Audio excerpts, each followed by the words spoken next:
नमस्कार दोस्तों, स्वागत है आप सभी का जैन नेगी मैथमेटिक्स में। दोस्तों हमारी विशेष सीरीज चल रही है उत्तराखंड एलटी गणित की, जिसमें दोस्तों हम एक के बाद एक आपके लिए महत्वपूर्ण कंटेंट दोस्तों आपके लिए लेकर आ रहे हैं। इससे पहले भी दोस्तों हमने सीरीज दोस्तों ये चलाई है, जिसमें दोस्तों हमने आपको महत्वपूर्ण क्लासेस दोस्तों प्रोवाइड करवाई हैं। आज की वीडियो दोस्तों काफ़ी खास होने वाली है, क्योंकि दोस्तों आज हम आपके लिए फिजिक्स की दोस्तों एक खास क्लास लेकर आए हैं। दोस्तों ये है मैकेनिक्स। इसमें दोस्तों आज हम पढ़ेंगे रोल ऑफ फिजिक्स के बारे में। ये है पार्ट 1 उत्तराखंड एलटी गणित 2024 की। अगर आप प्रिपरेशन कर रहे हैं तो दोस्तों आप हमारे चैनल से जुड़ सकते हैं। चलिए दोस्तों आज की क्लास को स्टार्ट करते हैं। आगे बढ़ने से पहले दोस्तों हमारा एक विशेष ऑफर चल रहा है on public demand Uttarakhand LT गणित 2024 का भी दोस्तों हमारा बैच चल रहा है। मैथ्स और फिजिक्स की दोस्तों यहाँ पर आपको क्लासेस देखने को मिलेंगी, और साथ ही साथ दोस्तों हमने टीचिंग एप्टीट्यूड के मॉक टेस्ट को भी जोड़ा है। मैथ्स फिजिक्स के मॉक टेस्ट स्टडी मटेरियल तो दोस्तों आपको मिलता ही था। टीचिंग एप्टीट्यूड के मॉक टेस्ट के अलावा 250 plus recorded classes, live classes, maths plus physics, ये सभी दोस्तों यहाँ पर चीज़ें आपको देखने को मिलती है। ये क्लासेस दोस्तों उन लोगों के लिए है जो कि अपनी कंटिन्यूस प्रिपरेशन करना चाहते हैं, गाइडेंस चाहते हैं, किसी भी तरह की कोई भी कमी नहीं छोड़ना चाहते हैं आगामी एग्जाम के लिए। तो आप देख सकते हैं दोस्तों अभी ऑफर यहाँ पर चल रहा है, और ये जो ऑफर है केवल दोस्तों आपका 31 जनवरी 2024 तक वैलिड है। ये हमारा व्हाट्सएप नंबर है, यहाँ पर दोस्तों आप संपर्क कर सकते हैं। तो चलिए दोस्तों आज की क्लास को स्टार्ट करते हैं। जो फिजिक्स का सिलेबस है दोस्तों वो ये है दोस्तों, मैकेनिक्स है, ऑप्टिक्स है, न्यूक्लियर फिजिक्स है, थर्मल फिजिक्स एंड स्टैटिस्टिकल है, सॉलिड स्टेट फिजिक्स है, क्वांटम मैकेनिक्स, बेसिक इलेक्ट्रॉनिक्स, इसमें वेव ऑकस्टिक्स एंड ऑसिलेशन आता है। इसके अलावा एलिमेंट्स ऑफ मॉडर्न फिजिक्स आता है। तो आप देख सकते हैं दोस्तों ये सारी की सारी बुक्स हैं। ओके, अगेन दोस्तों उसी तरह से जैसे कि भाई उत्तराखंड एलटी में आपकी बुक्स के नाम दिए हुए हैं, लेकिन फिर भी दोस्तों इसके अंतर्गत आपको क्या क्या पढ़ना होगा। आज का हमारा टॉपिक दोस्तों रहेगा मैकेनिक्स। मैकेनिक्स में दोस्तों क्या क्या आता है, जैसे इसमें वेक्टर्स आते हैं, gravitational field and potential, conservation of energy, इसी तरह से conservation of linear and angular momentum, electrostatics, magnetism, magnetic property of material, electromagnetic induction, Maxwell equation and electromagnetic wave propagation. अब आप ध्यान से देखेंगे दोस्तों ये सिलेबस ही अपने आप में दोस्तों बहुत वास्ट है, ठीक है, लेकिन हम कोशिश पूरी करेंगे दोस्तों कि इसमें काफी सारी चीजों को काफी हद तक आपको कवर करवाएंगे। और इसमें दोस्तों आपको भी अनुशासित तरीके से स्टडी करनी होगी और धैर्य पूर्वक दोस्तों स्टडी करनी होगी। देखिए आज हमारा दोस्तों पहला टॉपिक है जो कि रिलेटेड है फिजिक्स से। तो आज हम दोस्तों आपको बेसिक चीजें फिजिक्स के बारे में बताएंगे। वो जो फिजिक्स की बेसिक्स हैं दोस्तों उससे संबंधित भी आपके प्रश्न दोस्तों आते रहते हैं। तो चलिए दोस्तों आज हम स्टार्ट करेंगे आज के हमारे टॉपिक को। सबसे पहले दोस्तों हम बात करेंगे इंट्रोडक्शन ऑफ फिजिक्स। फिजिक्स क्या है दोस्तों? फिजिक्स क्या है? It is a branch of science. जो फिजिक्स है दोस्तों ये कहां से आया है? ये ग्रीक वर्ड से आया है, ठीक है, जिसका मतलब है नेचर। ठीक है, जो साइंस है ये लैटिन वर्ड साइंस साइंटिया से आया है, जिसका मतलब है टू नो। तो फिजिक्स दोस्तों एक ऐसा सब्जेक्ट है जहां पर हम स्टडी करते हैं नेचर के बारे में और नेचुरल फिनोमिना के बारे में जानते हैं। तो रोल ऑफ फिजिक्स एक्चुअली क्या है दोस्तों? एक फिजिक्स है जो कि ब्रांच है साइंस की। जो फिजिक्स है दोस्तों वो आपका ग्रीक वर्ड नेचर से आया है, और जो साइंस है दोस्तों वो एक लैटिन वर्ड साइंसिया से आया है, यानी साइंटिया, और जिसको मतलब होता है टू नो, यानी कि जानना। तो फिजिक्स दोस्तों एक ऐसा सब्जेक्ट है जहां पर हम नेचर के बारे में स्टडी करते हैं, और जो नेचुरल फिनोमिना है दोस्तों इसके बारे में हम यहां पर स्टडी करते हैं। इसके बाद दोस्तों बात करते हैं साइंस की। देखिए साइंस में हम हमेशा जानते हैं दोस्तों कि जो मैन है वो दोस्तों हमेशा क्यूरियस होता है अबाउट नेचुरल फिनोमिना जो कि हमारे चारों तरफ होते हैं। जैसे कि भैया हमारा सनराइज होती है, सनसेट होता है, ईयरली रिपीटेशन ऑफ सीजन, यानी कि सीजन क्या होते हैं, बार बार आते रहते हैं, ठीक है, रेगुलर मोशन ऑफ मून, या फिर कोई भी हेवनली ऑब्जेक्ट है या हैवी ऑब्जेक्ट है दोस्तों जो कि स्काई पर रिवॉल्व करता है, ठीक है ना।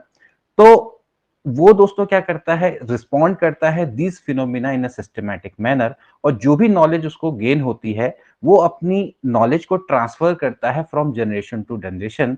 और जो ये हर जनरेशन है दोस्तों ये क्या करती है, उसमें नए फैक्ट्स को जोड़ते हुए जाती है। इसी को दोस्तों हम क्या बोलते हैं, साइंस बोलते हैं। भाई साइंस में जनरली यही होता है कि हमेशा से हमें क्या होती है, हमें आसपास के जो हमारे नेचुरल फिनोमिना होते हैं उसकी हमें हमेशा क्यूरियोसिटी होती है, ठीक है। तो हम जब भी हमेशा क्या करते हैं, नेचुरल फिनोमिना को सिस्टमैटिक मैनर में स्टडी करने की कोशिश करते हैं, और जो भी दोस्तों हम यहाँ पर से स्टडी करते हैं उसको हम ट्रांसफर करते हैं फ्रॉम जनरेशन टू जनरेशन, और नॉलेज या नए फैक्ट्स को हम अपनी नई जनरेशन को आगे भेजते चले जाते हैं, जिसको दोस्तों हम क्या बोलते हैं, साइंस बोलते हैं।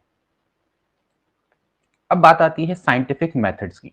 देखिए कुछ बेसिक्स हैं। साइंटिफिक मेथड किसी भी तरीके से कैसे अप्लाई की जाती है, ठीक है। कोई भी जो साइंस है दोस्तों वो 4 मेथड पर या 4 स्टेप पर दोस्तों बेस होती है। Knowledge of science is acquired through the method consisting of 4 steps. सबसे पहले हम ऑब्जर्वेशन करते हैं फैक्ट्स का। उसके बाद दोस्तों हम कोई भी जब फैक्ट्स का दोस्तों जब हम ऑब्जर्वेशन करते हैं तो फिर हम क्या करते हैं, एक हाइपोथेसिस प्रपोज करते हैं ताकि हम ऑब्जर्वेशन को एक्सप्लेन कर सकें। ओके, कोई भी ऑब्जर्वेशन हो सकता है, जैसे कि भाई न्यूटन ने देखा कि जो सेब है वो पेड़ से गिरा, ठीक है, तो उसने ऑब्जर्वेशन किया फैक्ट्स का। उसके बाद उसने एक हाइपोथेसिस बनाई कि ऐसा हो सकता है।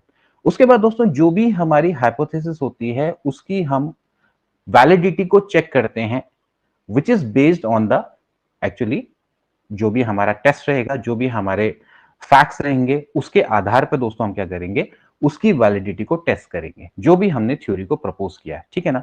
और अगर वो हमारी प्रपोज थ्योरी ट्रू हो जाती है या फिर उस थ्योरी में मॉडिफिकेशन की आवश्यकता होती है तो हम उसको क्या करते हैं, मॉडिफिकेशन करते हैं अगर वो नेसेसरी हो।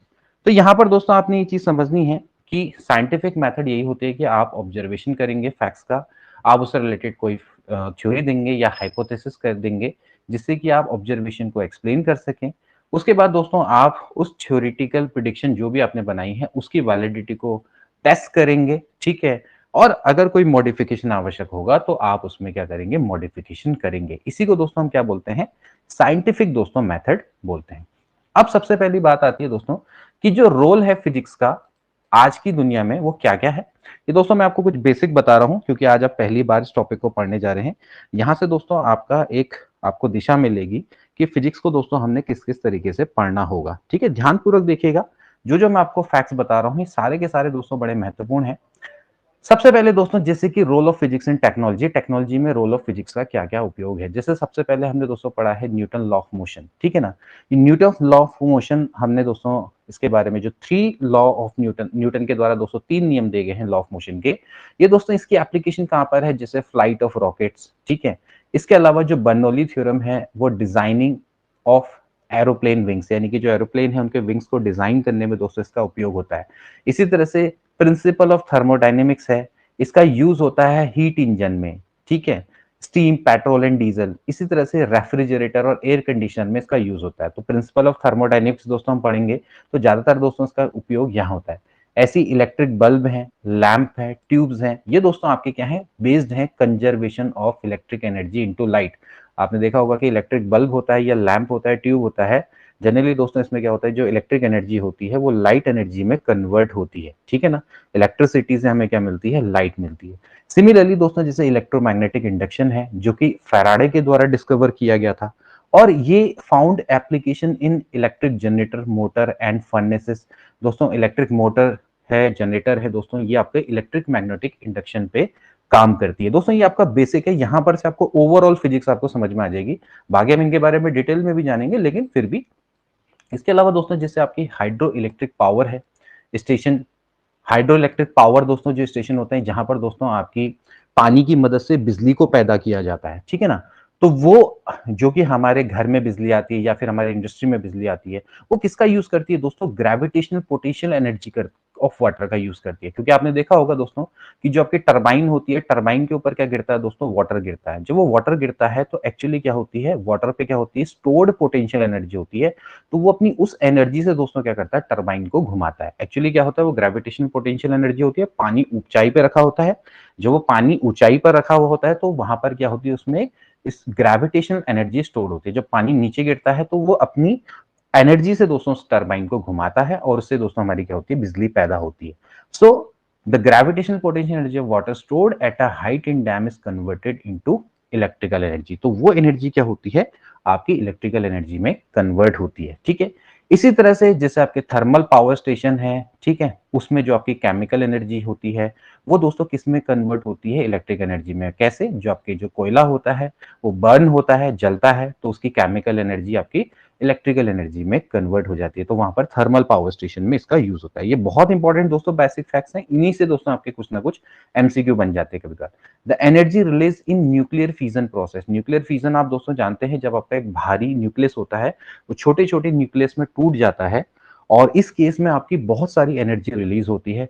जो हमारा एटम बम होता है दोस्तों, इसी फैक्ट्स पर दोस्तों क्या होता है, आधारित होता है। ठीक है, तो वहां पर भी दोस्तों ये होता है, जो एनर्जी जब आपका न्यूक्लियर फ्यूजन जब आपका होता है तो उस समय पर एनर्जी क्या होती है, रिलीज होती है, और वहां पर आपके क्या होता है, वो यूटिलाइज की जाती है न्यूक्लियर रिएक्टर्स में, विच प्रोड्यूस इलेक्ट्रिक पावर, जिससे आपकी क्या होती है, इलेक्ट्रिक पावर प्रोड्यूस होती है। ठीक है ना, तो ये दोस्तों आपके कुछ रोल्स हैं फिजिक्स के टेक्नोलॉजी में। इसके अलावा अन्य भी हैं, देखिए और भी देखते चले जाते हैं। जैसे कि टाइडल एनर्जी है, जो कि आपकी किस में होती है, ओशन में होती है। सोलर एनर्जी जो कि आपकी बेस्ड होती है न्यूक्लियर फ्यूजन में। न्यूक्लियर फ्यूजन दोस्तों एक ऐसी प्रोसेस है दोस्तों, जो कि जिसमें एक छोटे छोटे नाभिक या छोटे छोटे न्यूक्लियस होते हैं, वो मिलकर एक बड़ा न्यूक्लियस बनाते हैं, और बहुत सारी अपार एनर्जी क्या होती है, रिलीज होती है। ठीक है, और ये जनरली कहां पर होती है, सन पे दोस्तों ये प्रोसेस होती है।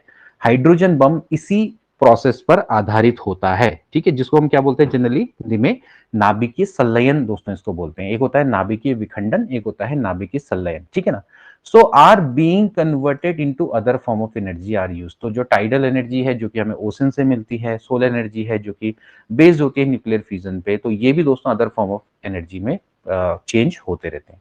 इसी तरह से properties and the theory of propagation of electromagnetic waves is applied in radio, television, wireless communication. Theory of propagation of electromagnetic wave, यानी जो इलेक्ट्रोमैग्नेटिक वेव है वो किस तरह से दोस्तों आगे बढ़ती हैं, और उनकी जो प्रॉपर्टीज होती हैं वो कहाँ कहाँ यूज होती है, रेडियो में, टेलीविजन में, वायरलेस कम्युनिकेशन में।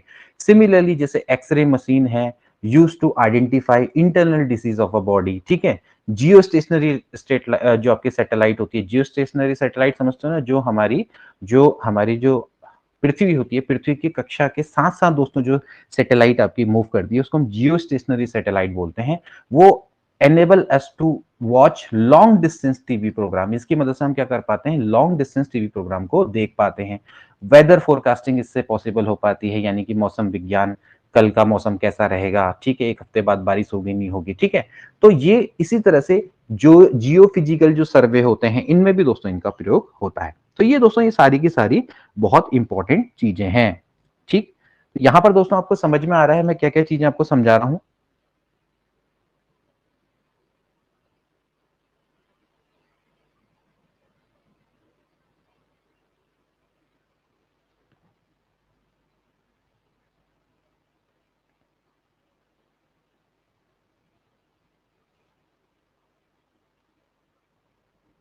चलिए, तो ये तो हो गया रोल ऑफ फिजिक्स। इसी तरह से दोस्तों जैसे लेजर है, ठीक है, वो भी हमारी क्या करता है, एक्सट्रीम इसकी भी दोस्तों क्या है, फील्ड एप्लीकेशन है, प्रैक्टिकल एप्लीकेशन है।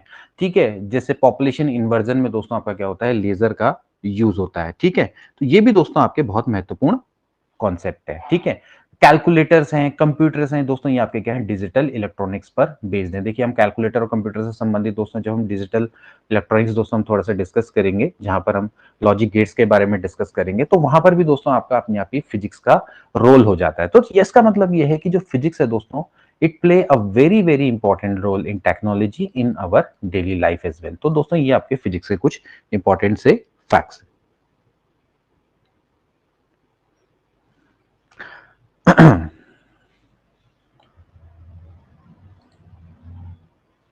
इसके बाद दोस्तों अब आता है कि जो फिजिक्स है is related to other science, यानी कि फिजिक्स क्या है, क्या अदर साइंस से रिलेटेड है। देखिए क्या क्या रिलेशन है। अब देखिए आपको मैं जो आज ये जो क्लास है ना दोस्तों, ये आपको मैं आज फिजिक्स का पूरा सार बताने वाला हूँ कि कितना इंपॉर्टेंट है फिजिक्स।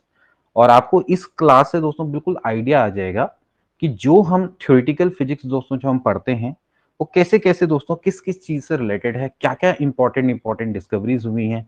और इंट्रोडक्शन दोस्तों हमेशा पढ़ना चाहिए। हमेशा से ही दोस्तों ये जो चीज होती है ना, ये आपके ओवरऑल जो जनरल नॉलेज है उसको भी इनहेंस करती है ना। कोई सब्जेक्ट जब आप पढ़ने जा रहे हैं, तो उसका आपकी डे टू डे लाइफ में क्या प्रयोग है, उसकी एप्लीकेशंस कहाँ कहाँ पर है ना। तो वो चीजें दोस्तों आपको हमेशा से पता होनी चाहिए। इसके बाद अगला है physics in relation with other science. देखिए फिजिक्स क्या है, बहुत इंपॉर्टेंट है, ऑलमोस्ट हर साइंस से दोस्तों रिलेटेड है। देखिए फिजिक्स का रिलेशन होता है केमिस्ट्री से। कैसे होता है, जैसे भैया केमिस्ट्री में हम क्या करते हैं, एटॉमिक स्ट्रक्चर की स्टडी करते हैं। ठीक है, एक्सरे डिफ्रैक्शन या फिर रेडियो एक्टिविटी है, ठीक है ना। तो इसमें हम दोस्तों जनरली क्या करते हैं, जैसे एटॉमिक स्ट्रक्चर है वो फिजिक्स में भी हम पढ़ते हैं, एक्सरे का डिफ्रैक्शन है, रेडियो एक्टिविटी है, सारी की सारी हम दोस्तों क्या करते हैं, फिजिक्स में पढ़ते हैं। तो कोई भी केमिस्ट है दोस्तों, ये उसको क्या करता है, रीअरेंज करता है elements in a periodic table, यानी कि जब पीरियोडिक टेबल होती है तो उसको दोस्तों बनाने में ये चीज मदद करती है। ये हमें फिजिक्स की मदद से पता लगा भाई, फिजिक्स की मदद से हमें पता लगा कि भाई जो एटम है उसका स्ट्रक्चर क्या होता है, यानी कि जो आपका एक न्यूक्लियस है, यानी कि एक नाभिक है, उसमें न्यूट्रॉन और प्रोटॉन रहते हैं, इलेक्ट्रॉन्स बाहर घूमते हैं, ठीक है। इसी तरह से एक्सरे डिफ्रैक्शन प्रोसेस है, रेडियो एक्टिविटी है, इसकी मदद से दोस्तों कोई भी आपका जो केमिस्ट्री वाला होगा वो क्या करेगा, पीरियोडिक टेबल को बना पाएगा। इसके अलावा जो नेचर वैलेंसी है, यानी कि जो आपको पता है ना कि जो आवर्त सारणी होती है वहां पर आपके वैलेंसी के अकॉर्डिंग दोस्तों क्या होते हैं, जो तत्व है उनको रखा जाता है, ठीक है। इसके अलावा केमिकल बॉन्डिंग ऑफ मॉलिक्यूल, ठीक है। इसके अलावा एनालाइज कॉम्प्लेक्स केमिकल स्ट्रक्चर को समझने में दोस्तों क्या होती है, इसके मदद मिलती है। तो फिजिक्स का रिलेशन क्या है केमिस्ट्री से, एटॉमिक स्ट्रक्चर को समझने में, एक्सरे डिफ्रैक्शन, रेडियो एक्टिविटी, ये सभी दोस्तों क्या है, केमिस्ट्री वाले के लिए बड़ी महत्वपूर्ण चीजें हैं। उससे उसको केमिकल बॉन्डिंग ऑफ मॉलिक्यूल समझ में आती है, कॉम्प्लेक्स केमिकल स्ट्रक्चर समझ में आते हैं। इसके अलावा बायोलॉजिकल साइंस में भी दोस्तों इसका यूज है। अब देखिए बायोलॉजिकल साइंस में सबसे इंपॉर्टेंट क्या है दोस्तों, कि जो ऑप्टिकल माइक्रोस्कोप यूज किया जाता है, ठीक है। ऑप्टिकल माइक्रोस्कोप किसकी देन है दोस्तों, फिजिक्स की देन है, ठीक है ना। So it is a main instrument for biology student who used to study the samples of leaves and animal, ठीक है ना। अब आपने देखा होगा कि जो बायोलॉजिकल स्टूडेंट्स है वो ज्यादातर क्या करते हैं, सैंपल्स लेते हैं लीव्स के, पत्तियों के, एनिमल्स के। वो किसका यूज करते हैं दोस्तों, आपने ऑप्टिकल माइक्रोस्कोप का यूज करते हैं। तो किसकी देन है, फिजिक्स की देन है ना। ऐसे ही इलेक्ट्रॉन माइक्रोस्कोप है, उसका यूज किया जाता है study the structure of cells, ठीक है। सेल्स का यूज कहाँ होता है, बायोलॉजी में होता है, लेकिन उसकी यूज किसके द्वारा किया जा रहा है, माइक्रोस्कोप के द्वारा दोस्तों किया जा रहा है, ठीक है ना। ऐसी दोस्तों जैसे एक्सरे है, रेडियो आइसोटोप्स हैं, ये यूज होते हैं detection and treatment of number of disease, यानी कि कई सारी बीमारियों को पता लगाने और उनका ट्रीटमेंट करने में भी इनका यूज होता है, ठीक। इसी तरह से इलेक्ट्रॉनिक इंस्ट्रूमेंट हैं, जैसे कि आपके हार्ट बीट को रिकॉर्ड करने वाले, हार्ट अलाइनमेंट्स को रिकॉर्ड करने वाले, ऐसे कई सारे इंस्ट्रूमेंट्स हैं जिनका बायोलॉजी में यूज होता है। तो ये सारे के सारे किसकी यूज है, फिजिक्स की ही दोस्तों देन है। इसी तरह से physics related to astronomy, astronomy में भी दोस्तों इसका यूज है। जैसे कि आपने देखा होगा कि जाइंट एस्ट्रोनॉमिकल टेलीस्कोप है, वो किसकी देन है दोस्तों, फिजिक्स की देन है। भाई फिजिक्स से ही तो हमें एस्ट्रोनॉमिकल टेलीस्कोप मिली है ना। तो उसका यूज होता है किसमें, प्लैनेट की स्टडी करने में, या फिर अदर जो हैवी बॉडीज हैं सोलर सिस्टम में, ठीक है, उनका यूज करने में। रेडियो टेलीस्कोप है, वो भी दोस्तों आपके जैसे पल्सर्स हैं, क्वासर्स हैं, इनका यूज करने में, ठीक है ना। तो इसकी मदद से क्या होता है, जो एस्ट्रोनॉमर्स होता है वो आसानी से जो हमारी मिल्की वे है, यानी कि आकाश गंगा है, उसके बारे में अच्छे से स्टडी कर पाते हैं। तो radio telescope, giant astronomical telescope, ये दोस्तों फिजिक्स की देन है जो कि एस्ट्रोनॉमी को यूज करते हैं, यानी कि जो एस्ट्रोलॉजर है वो इनका यूज करते हैं।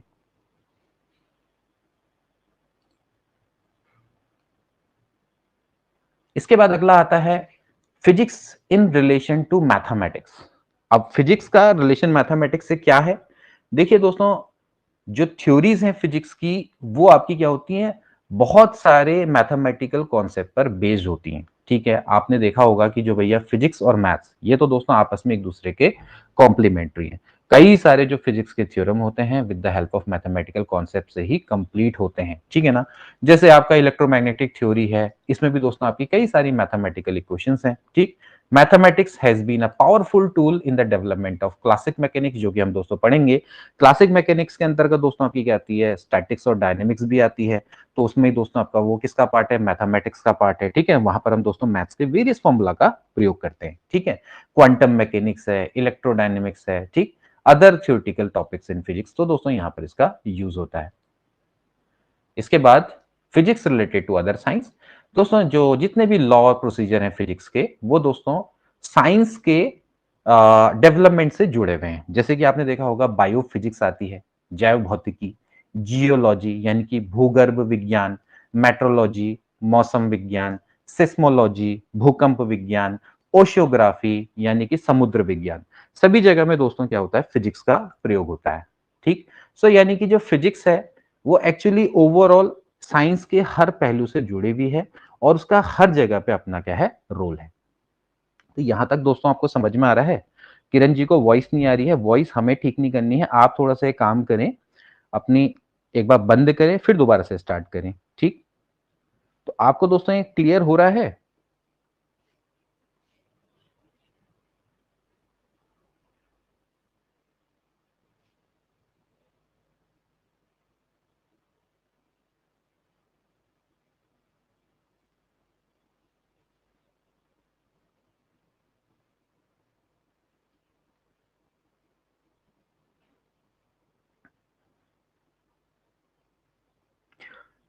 दीपा रानी कह रही है सर हिंदी में बता दीजिए। अरे हिंदी में भी तो बता रहा हूं मैं कौन सा पूरी यहाँ कोई अलग थोड़ी बता रहा हूँ, हिंदी में ही तो बता रहा हूँ, अब कौन सी हिंदी बताऊं? अगला देखोगे, अगला चीज देखेंगे। अब दोस्तों हम बात करेंगे बेसिक फोर्स इन नेचर। देखो दोस्तों मैं यहां से आपको बिल्कुल टॉपिक की ओर को मोल्ड कर रहा हूं, पहले मैं आपको बिल्कुल टॉपिक की जानकारी दे रहा हूं, ठीक है? मैं चाहता तो मैं डायरेक्टली यहां पर से वेक्टर और ग्रेविटेशन पढ़ा देता, सीधे सीधे आप समझ जाते, लेकिन दोस्तों मैं आपको यहां पर से टॉपिक की पूरी समझ बता रहा हूं। आपको पूरा पता लग जाएगा कि भैया ये फोर्स है, कैसा फोर्स है, कंजर्वेटिव, नॉन कंजर्वेटिव, ये क्या होता है, ये सारी चीजें दोस्तों आपको आज क्लियर हो जाएंगी, ठीक? पढ़ाने का तरीका यही होता है दोस्तों, जब हम फिजिक्स पढ़ते हैं तो आपको दोस्तों उसके फिजिक्स की एप्लीकेशंस के बारे में पूरा पता होना चाहिए, देन उसके बाद आपको ज्यादा पढ़ने में मजा आएगा, ठीक है?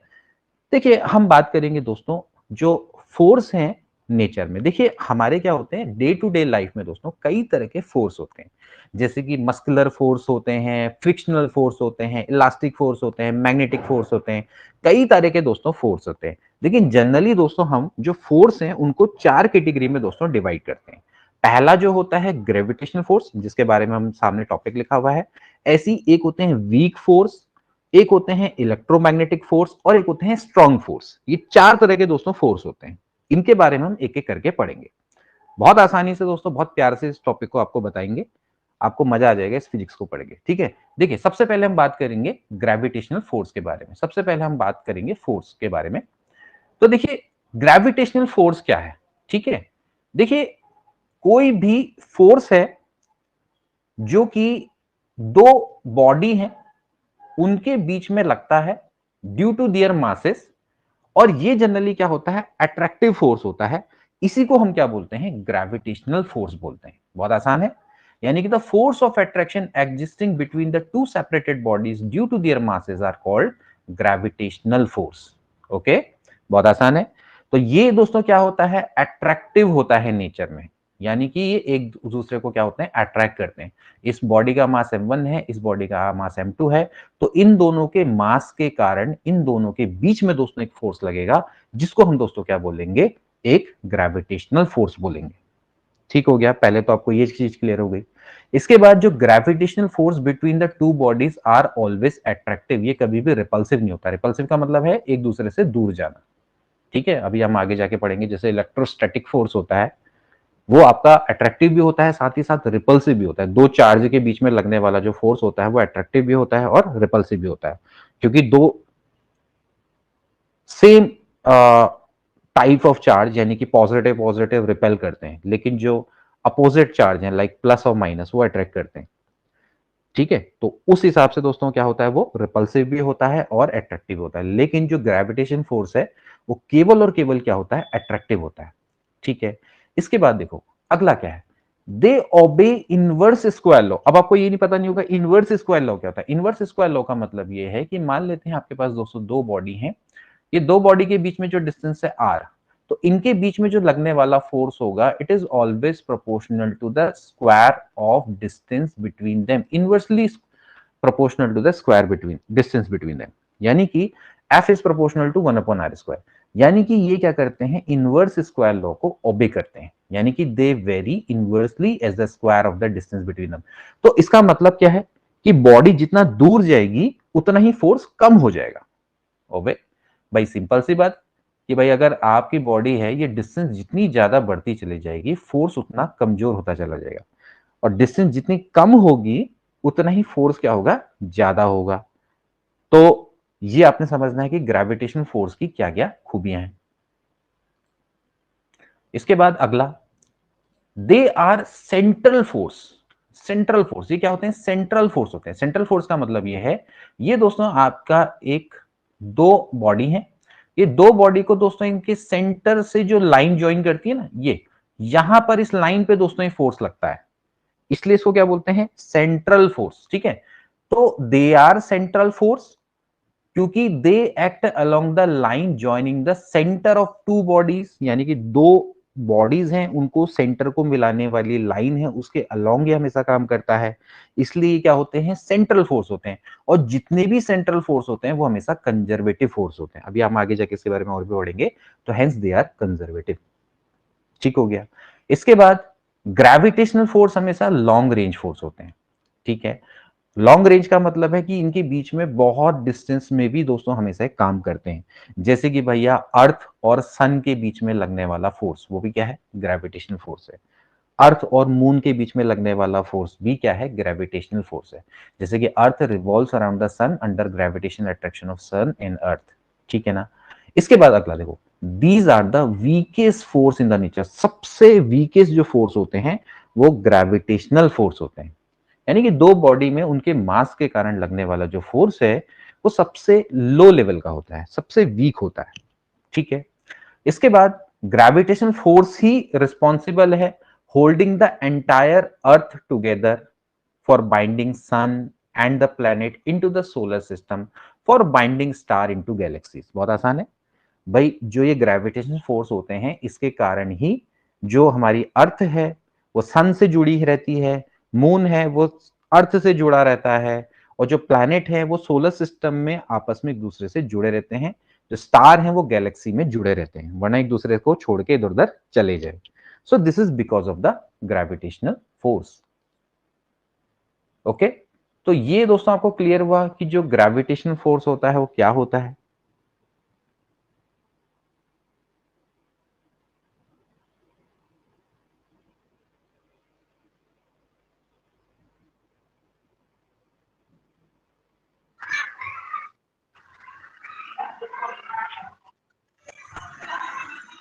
पीछे वो करो बंद। Excuse me.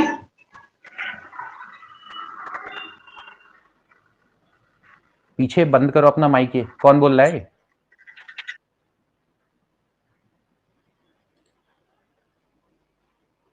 कुछ बच्चों की क्लास अटेंड नहीं हो पा रही। अरे कुछ बच्चों की क्लास अटेंड नहीं हो पा रही तो तुम्हें क्या प्रॉब्लम है उससे?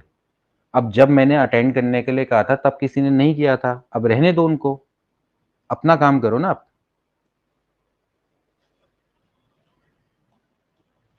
जब टाइम पे उनसे बोला जाता है, बीच में क्लास जब आपकी स्टार्ट हो गई तो स्टार्ट हो गई ना, कोई बात नहीं, इसके बाद रिकॉर्डिंग में देख लेंगे।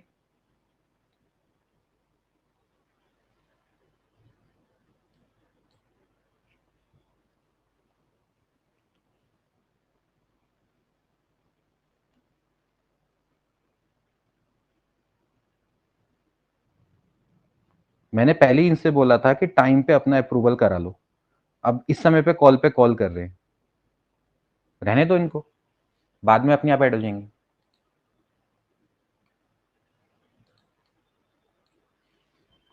अगला वो देखो कॉन्सेप्ट,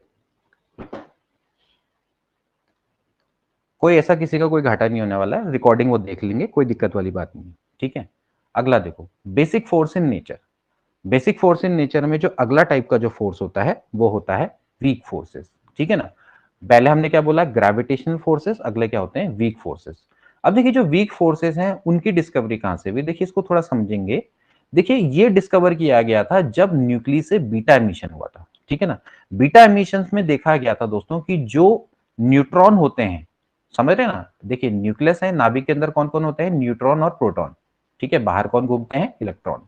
तो जब इससे बीटा एमिशन हुआ दोस्तों, जब बीटा एमिशन हुआ किससे? आपका न्यूक्लियस से, तो जो न्यूट्रॉन है अंदर जो न्यूक्लियस के थे वो दोस्तों कन्वर्ट हो गए थे प्रोटॉन, इलेक्ट्रॉन और एंटी न्यूट्रिनो में। ठीक है, और particle having no charge and almost zero rest मास।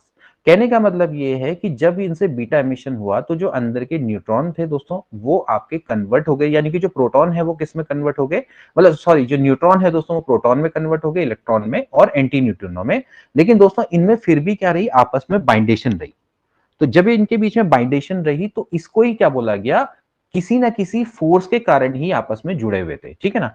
तो जो वीक फोर्सेस हैं वो दोज फोर्सेस हैं जिनके कारण जो लाइट एलिमेंट्री पार्टिकल्स हैं वो आपस में इंटरेक्टेड रहते हैं विथ वन अदर और विथ हैवी पार्टिकल, ठीक है। तो वीक फोर्सेस जनरली क्या होते हैं कि जो आपके लाइट एलिमेंट्री पार्टिकल के बीच में लगते हैं, और इसके अलावा जो लाइट एलिमेंट्री पार्टिकल है और हैवी जो पार्टिकल्स हैं उनके बीच में लगने वाले फोर्स होते हैं, उनको हम क्या बोलते हैं, वीक फोर्स बोलते हैं। जनरली ये जो वीक फोर्स होते हैं ये 10 to raise to the power 26 time stronger होते हैं ग्रेविटेशनल फोर्स से, ठीक है ना।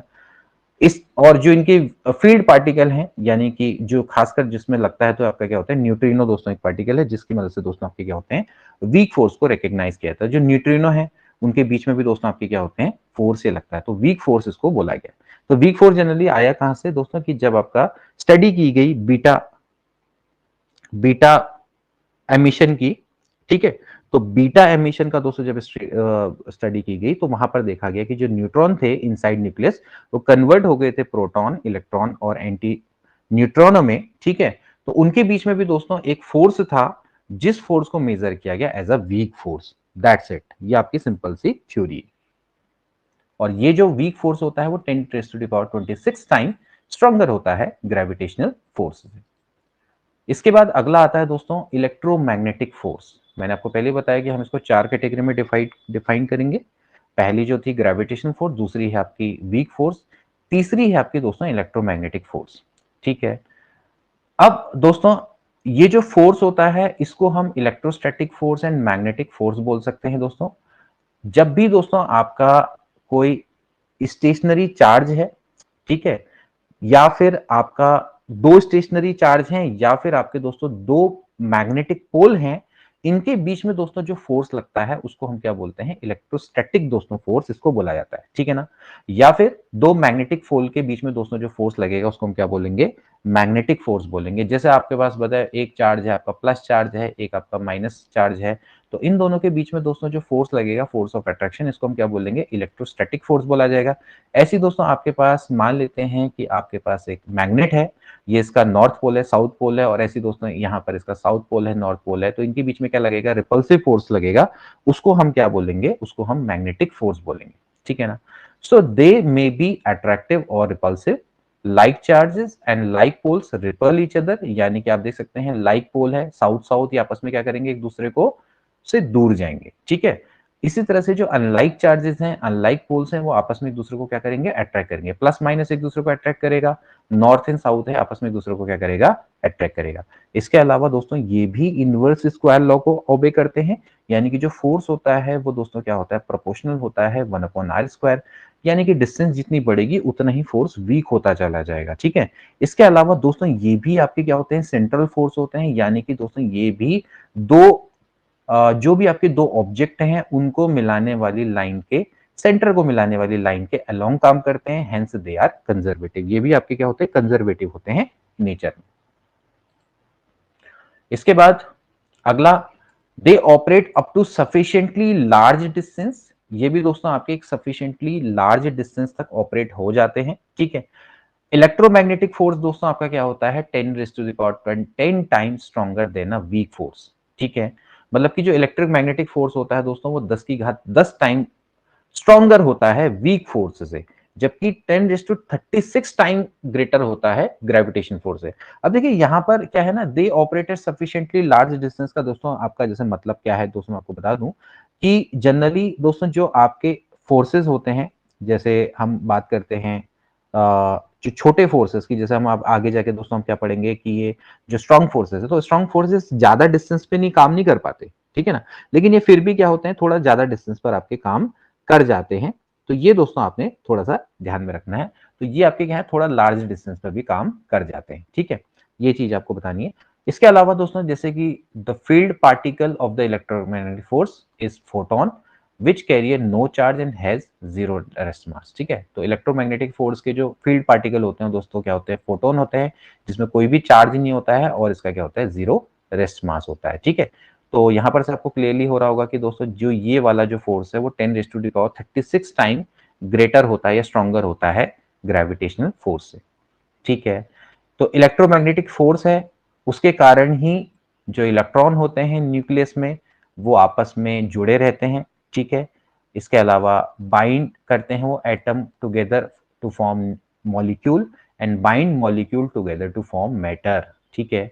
तो आपको पता है दोस्तों कि होता क्या है कि जो इलेक्ट्रॉन्स होते हैं ये आपस में क्या होते हैं, घूमते रहते हैं किसके चारों ओर, न्यूक्लियस के चारों ओर।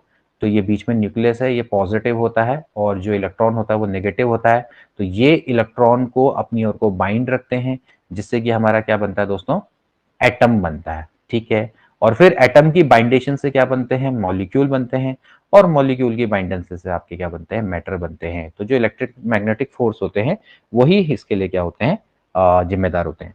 हमेशा दोस्तों ध्यान रखना है कि जो इलेक्ट्रोमैग्नेटिक फोर्स होते हैं वो हमेशा जैसे कि नाम से पता लग रहा है इलेक्ट्रोमैग्नेटिक फोर्स, तो ये हमेशा साथ साथ होते हैं, ये फिनोमिना हमेशा साथ साथ होता है, ठीक है। इलेक्ट्रो भी और मैग्नेटिक फोर्स दोनों के दोनों हमेशा क्या होते हैं, साथ साथ लगते हैं, ठीक है। ये हमेशा दोनों क्या होते हैं, साथ होते हैं।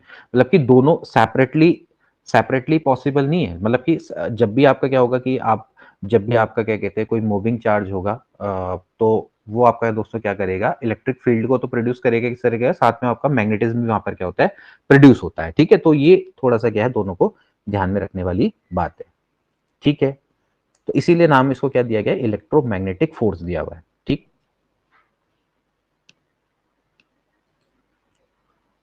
इसके बाद अगला आता है स्ट्रॉन्ग फोर्स, ठीक है।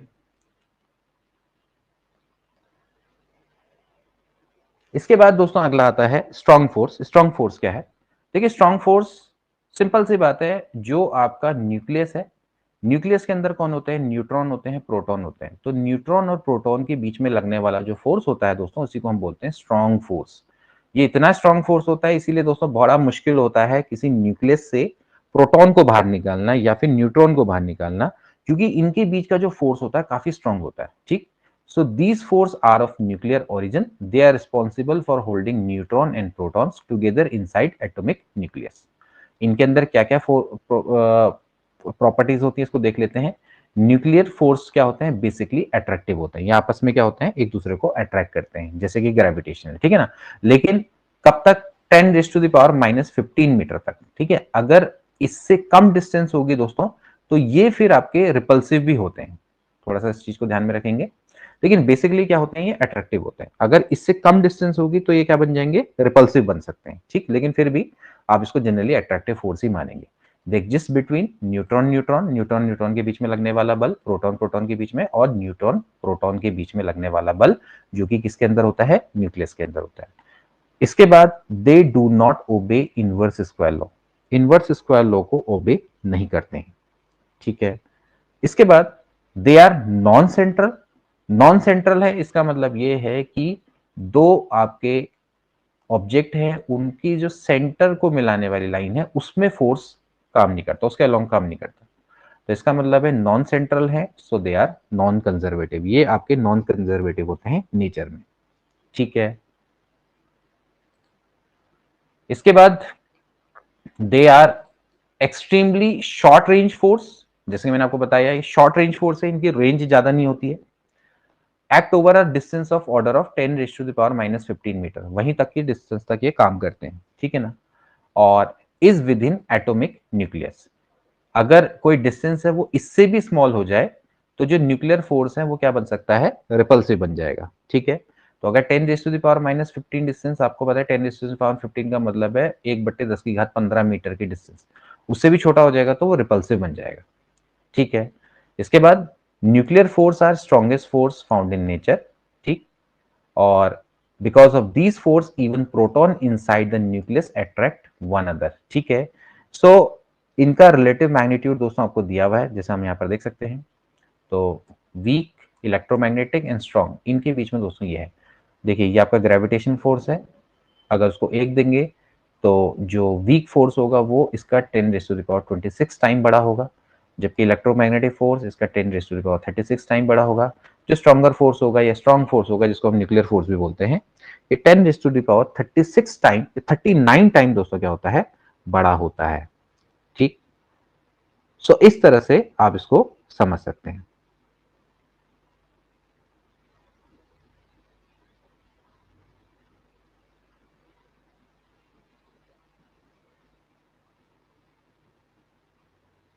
ठीक है, तो इस तरह से आप इसको समझ सकते हैं। इसके अलावा दोस्तों इसके जो फील्ड पार्टिकल होते हैं वो होते हैं field particle of nuclear force are pi meson. ठीक है, पाई मेसॉन इसके फील्ड पार्टिकल्स होते हैं।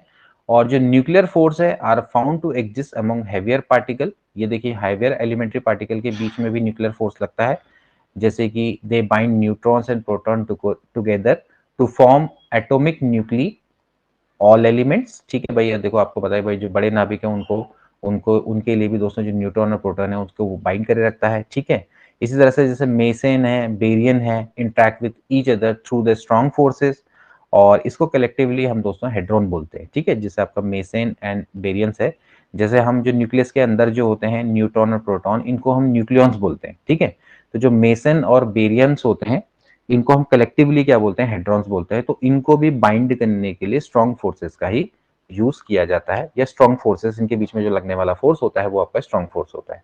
तो न्यूक्लियर फोर्स है दोस्तों वो हमेशा क्या, वो आपका अमोंग हेवियर एलिमेंट्री पार्टिकल के बीच में भी लगता है। तो हेवियर एलिमेंट्री पार्टिकल कौन कौन से, जैसे कि आपके मेसन्स है, बेरियंस है, तो इनके बीच में दोस्तों आपका क्या होता है, स्ट्रॉन्ग फोर्स लगता है। इसके अलावा न्यूट्रॉन प्रोटॉन तो है ही। ठीक, तो इस तरह से आप इसको यहाँ पर समझ सकते हैं।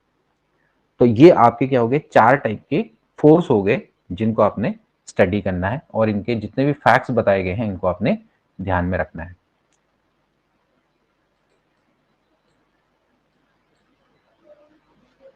ठीक है, अब बात करेंगे दोस्तों हम नेचर ऑफ फिजिक्स लॉ की। ठीक, नेचर ऑफ फिजिक्स लॉ, इनका नेचर कैसा है। ठीक भाई, देखिए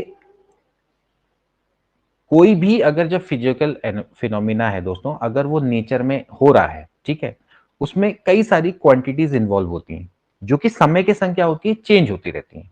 और कुछ फिजिकल क्वांटिटी होती हैं जो कि समय के संग चेंज नहीं होती हैं, यानी कि वो कांस्टेंट रहती हैं। ठीक है, तो जो समय के संग चेंज नहीं होती हैं उनको हम कंजर्व क्वांटिटीज बोलते हैं। ठीक है, या कंजर्व क्वांटिटी नेचर बोला जाता है। और इसमें कुछ सर्टेन कंजर्वेशन लॉ होते हैं, उन्हीं के अंडर में वो काम करती हैं।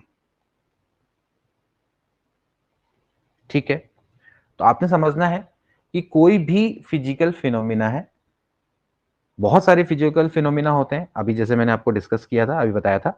तो कई सारे जो फिजिकल फिनोमिना है वो आपके नेचर में होते हैं। कई सारी जो क्वांटिटीज होती हैं वो चेंज होती रहती हैं, लेकिन कुछ स्पेशल क्वांटिटीज हैं वो हमेशा कांस्टेंट रहती हैं। ठीक है, एट ए टाइम। तो ऐसी क्वांटिटीज को हम क्या बोलते हैं, कंजर्व क्वांटिटीज बोलते हैं। अब देखो मैं ज्यादातर हिंदी में इसलिए बता रहा हूं, कई लोगों को समझ में नहीं आ रहा होगा। सो ये क्या होती हैं, it is governed under a certain conservation law, उसके बारे में हम दोस्तों जानेंगे। तो देखिए कंजर्वेशन लॉ कौन कौन से होते हैं। सबसे पहला आता है कंजर्वेशन ऑफ मैकेनिकल एनर्जी। ठीक है, कंजर्वेशन ऑफ मैकेनिकल एनर्जी, देखिए for motion under external conservative force, mechanical energy यानी कि काइनेटिक एनर्जी और पोटेंशियल एनर्जी का जो सम होता है वो हमेशा कांस्टेंट होता है। ठीक है, इसको हम क्या बोलते हैं, conservation law of mechanical energy. इसका बहुत सिंपल सा एग्जांपल है दोस्तों, जब एक फ्री फॉल होता है किसी बॉडी का, फ्री फॉल। ठीक है, मान लेते हैं कि आपने यहां पर एक सर्टेन हाइट में आपने हाथ में कोई चीज को होल्ड कर रखा है, बॉल को होल्ड कर रखा है। ठीक है, जब बॉल यहां से दोस्तों नीचे गिरेगी तो क्या होगा, यहां पर इसकी जो पोटेंशियल एनर्जी है वो मैक्सिमम होगी, potential energy due to its position. ठीक है, उसके बाद जब ये बॉल यहां से नीचे गिरेगी तो क्या होगा कि पोटेंशियल एनर्जी दोस्तों क्या होगी, कन्वर्ट हो जाएगी काइनेटिक एनर्जी में। तो पोटेंशियल एनर्जी जितनी अमाउंट में काइनेटिक एनर्जी में कन्वर्ट होगी, तो दोनों का जो सम है वो हमेशा क्या रहेगा, कांस्टेंट रहेगा। इसी को हम क्या बोलते हैं, मैकेनिकल एनर्जी बोलते हैं। ठीक है, तो फ्री फॉल में कभी भी देखना कि जो आपका पोटेंशियल एनर्जी है और काइनेटिक एनर्जी है, यानी कि स्थितिज ऊर्जा और गतिज ऊर्जा, इन दोनों का जो सम होता है वो हमेशा कांस्टेंट होता है।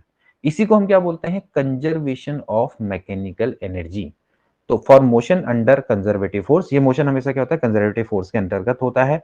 तो मैकेनिकल एनर्जी हमेशा क्या होती है, बॉडी की कांस्टेंट होती है। ठीक है, तो आपको यहां पर से कंजर्वेटिव लॉ समझ में आया, जितने अमाउंट में पोटेंशियल एनर्जी आपकी कम होगी उतने अमाउंट में जो काइनेटिक एनर्जी है बढ़ जाएगी, लेकिन दोनों का जो सम होगा वो हमेशा क्या रहेगा, सेम रहेगा।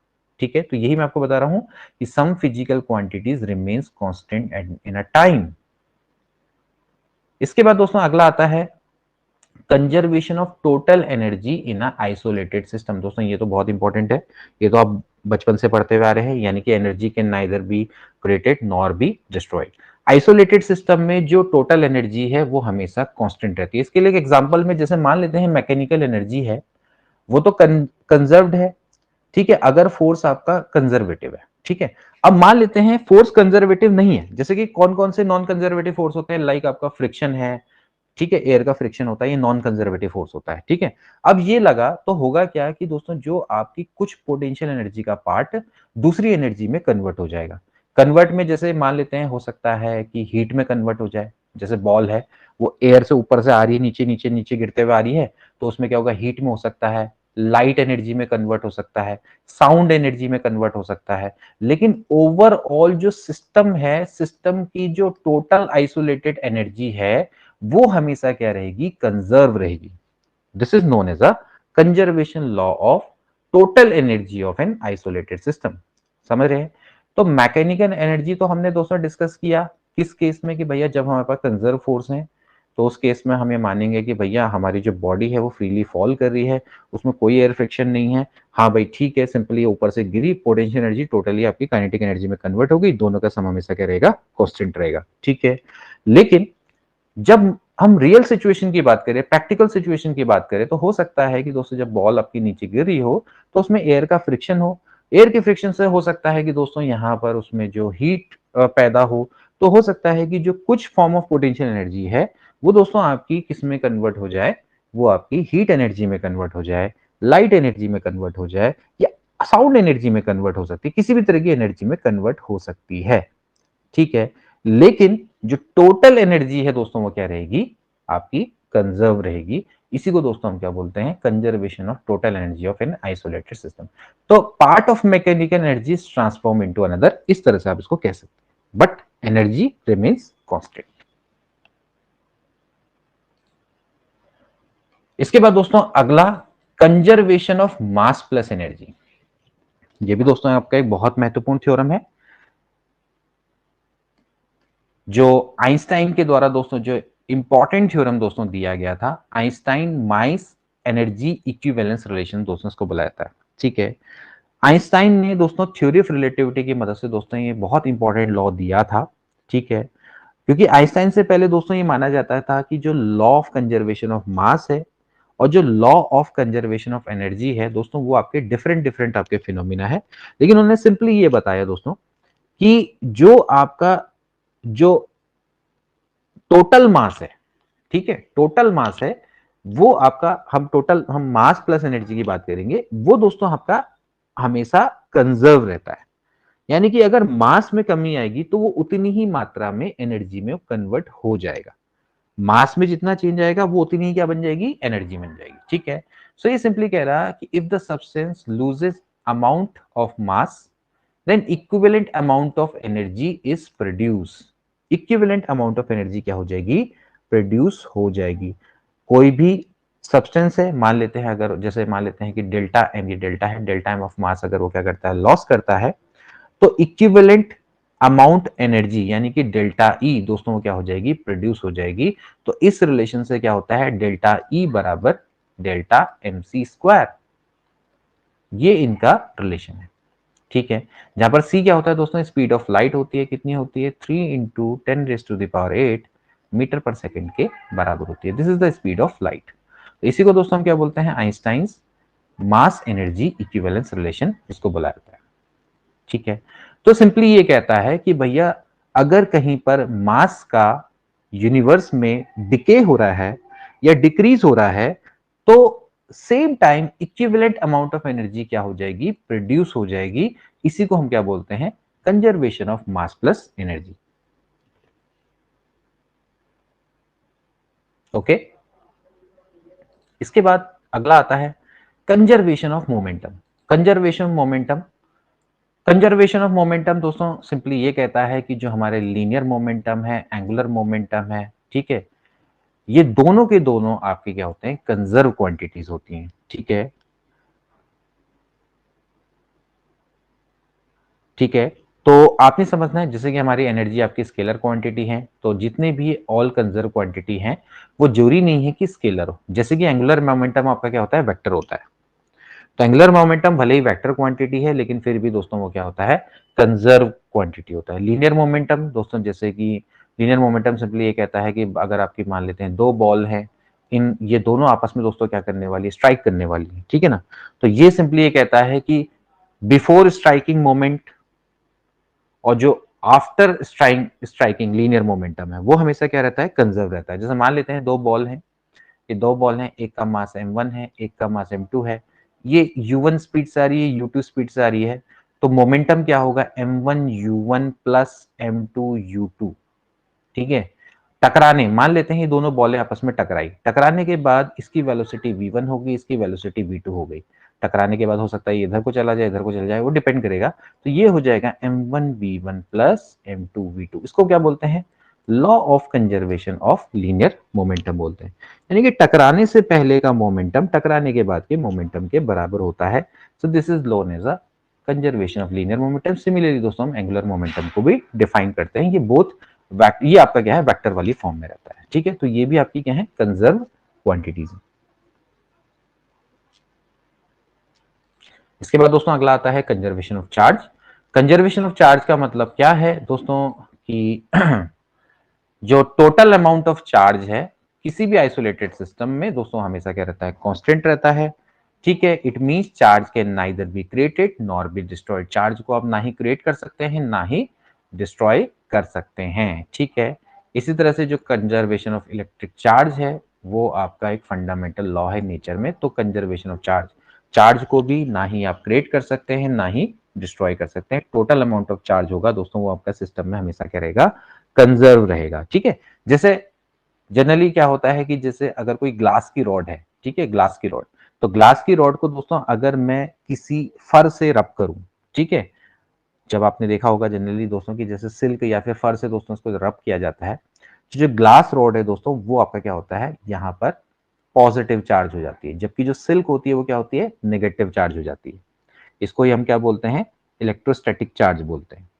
ठीक है, तो लेकिन जो टोटल चार्ज है वो हमेशा क्या रहेगा, कांस्टेंट रहेगा। दोनों का जो सम है वो आपका क्या रहेगा, जो भी टोटल चार्ज है उसका सम हमेशा क्या रहेगा, कांस्टेंट रहेगा। या आप कह सकते हैं कि जो टोटल चार्ज है ग्लास रॉड का या सिल्क का क्या रहेगा, जीरो रहेगा सिस्टम का। तो इसको हम क्या बोलते हैं, कंजर्वेशन ऑफ चार्ज। क्योंकि हम जनरली हम क्या करते हैं, ग्लास रॉड को जब हम सिल्क से रब करते हैं तो जो ग्लास रॉड है वो उसमें से इलेक्ट्रॉन की उसमें कमी हो जाती है। ठीक है ना, और जो सिल्क है वो इलेक्ट्रोलाइज हो जाती है, मतलब कि उसमें इलेक्ट्रॉन या इलेक्ट्रीफाइड हो जाती है। ठीक है, तो ये पॉजिटिव बन जाता है, वो नेगेटिव बन जाता है। तो दोनों का लेकिन जो चार्ज का सम है, मतलब कि रब करने से पहले, जैसे ये रॉड है, मान लेते हैं ये रॉड है और ये सिल्क है, तो रब करने से पहले टोटल चार्ज कितना था, जीरो, पॉजिटिव नेगेटिव दोनों मिला के। ठीक है, और रब करने के बाद भी जो टोटल चार्ज रहेगा वो सेम रहेगा। तो सिंपल सी आप इसको समझ सकते हैं, before rubbing and after rubbing. तो टोटल क्या है, कंजर्वेशन ऑफ चार्ज।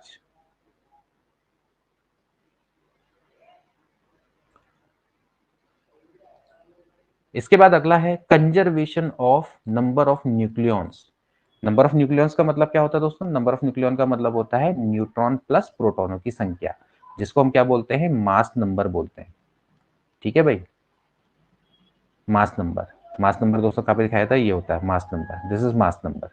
जैसे यूरेनियम 90 U238, तो इसको हम क्या बोलते हैं, ऊपर क्या बोलते हैं, मास नंबर। ठीक है, और ये आपका क्या होता है, एटॉमिक नंबर होता है 92, या फिर इसको क्या बोलेंगे, नंबर ऑफ प्रोटॉन या फिर नंबर ऑफ इलेक्ट्रॉन, ऐसे करके हम दिखाते हैं। केमिस्ट्री वाले यहाँ पर काफी सारे लोग होंगे, पता होगा उनको। ठीक है, तो conservation of the number of nucleons, कोई भी जब भी आपकी न्यूक्लियर रिएक्शन होती है तो जो नंबर ऑफ न्यूक्लियॉन्स होते हैं वो हमेशा कंजर्व रहते हैं। सिंपल सी बात है, कोई भी केमिस्ट्री की जब आप रिएक्शन होती हैं तो जो केमिस्ट्री की जो आपकी इक्वेशन बनेगी, जैसे इक्वेशन है तो लेफ्ट साइड में जितने भी न्यूक्लियंस है वो राइट साइड में न्यूक्लियंस के बराबर होंगे। आप देख सकते हैं भाई यूरेनियम 238 है, ये थोरियम और हीलियम में टूट गया, तो आप इसके यहां पर देखेंगे, यहां पर 234 है, यहां पर 4 है, तो टोटल मिला के कितना आ रहा है? 238 है। यानी कि टोटल जो मास नंबर है वो हमेशा क्या है? कांस्टेंट है। ठीक है, इस तरह से। So in all nuclear reaction the number of nucleons remains conserve, there is rearrangement of proton and neutron in different nuclear reaction, but the total number of neutrons and protons are separately equal for the reactant and the product. ठीक है, जैसे कि radio active decay दिखा रखा है uranium 238 का। तो दोस्तों ये क्या होता है कि थ्योरियम में कन्वर्ट हो जाता है, साथ ही साथ ये एमिट करता है अल्फा पार्टिकल को। अल्फा पार्टिकल यानी कि हीलियम, ट्वाइस He4 से हम इसको दिखाते हैं। ठीक है, so total number of nucleons इसमें कितने हैं? 238 बिफोर एंड आफ्टर डिके। तो इस तरह से आप इसको यहां पर समझ सकते हैं। तो before and after decay these are the conservation of mass number.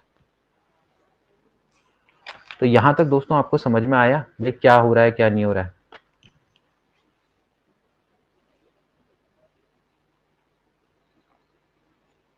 Guddu कह रहे हैं यहां से, हाँ बिल्कुल, यहां से प्रश्न आपके आए हैं।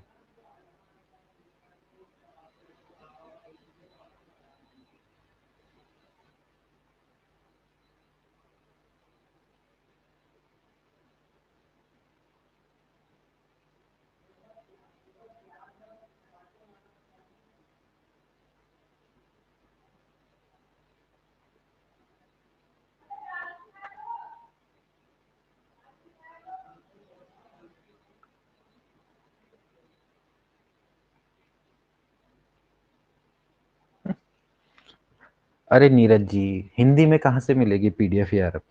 पीडीएफ तो आपको इंग्लिश में ही पढ़नी पड़ेगी, और मेरी अगर आप माने तो इंग्लिश में ही पढ़ो।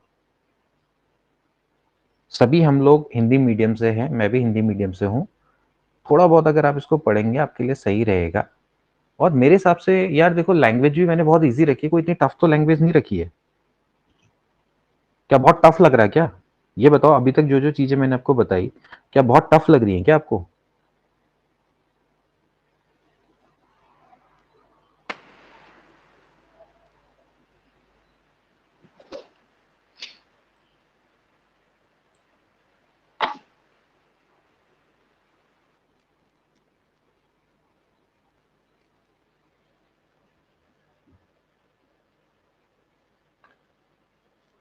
अभी मैंने दो आपके तीन सामने बार पूरा रिज्वाइन कर दिया बट फिर भी वॉइस क्लियर नहीं आ रही है सर, पता नहीं क्यों।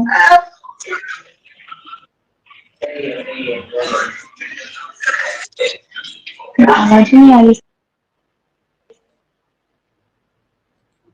बाकी लोगों को भी वॉइस नहीं आ रही क्या? बाकी लोगों को भी वॉइस नहीं आ रही क्या?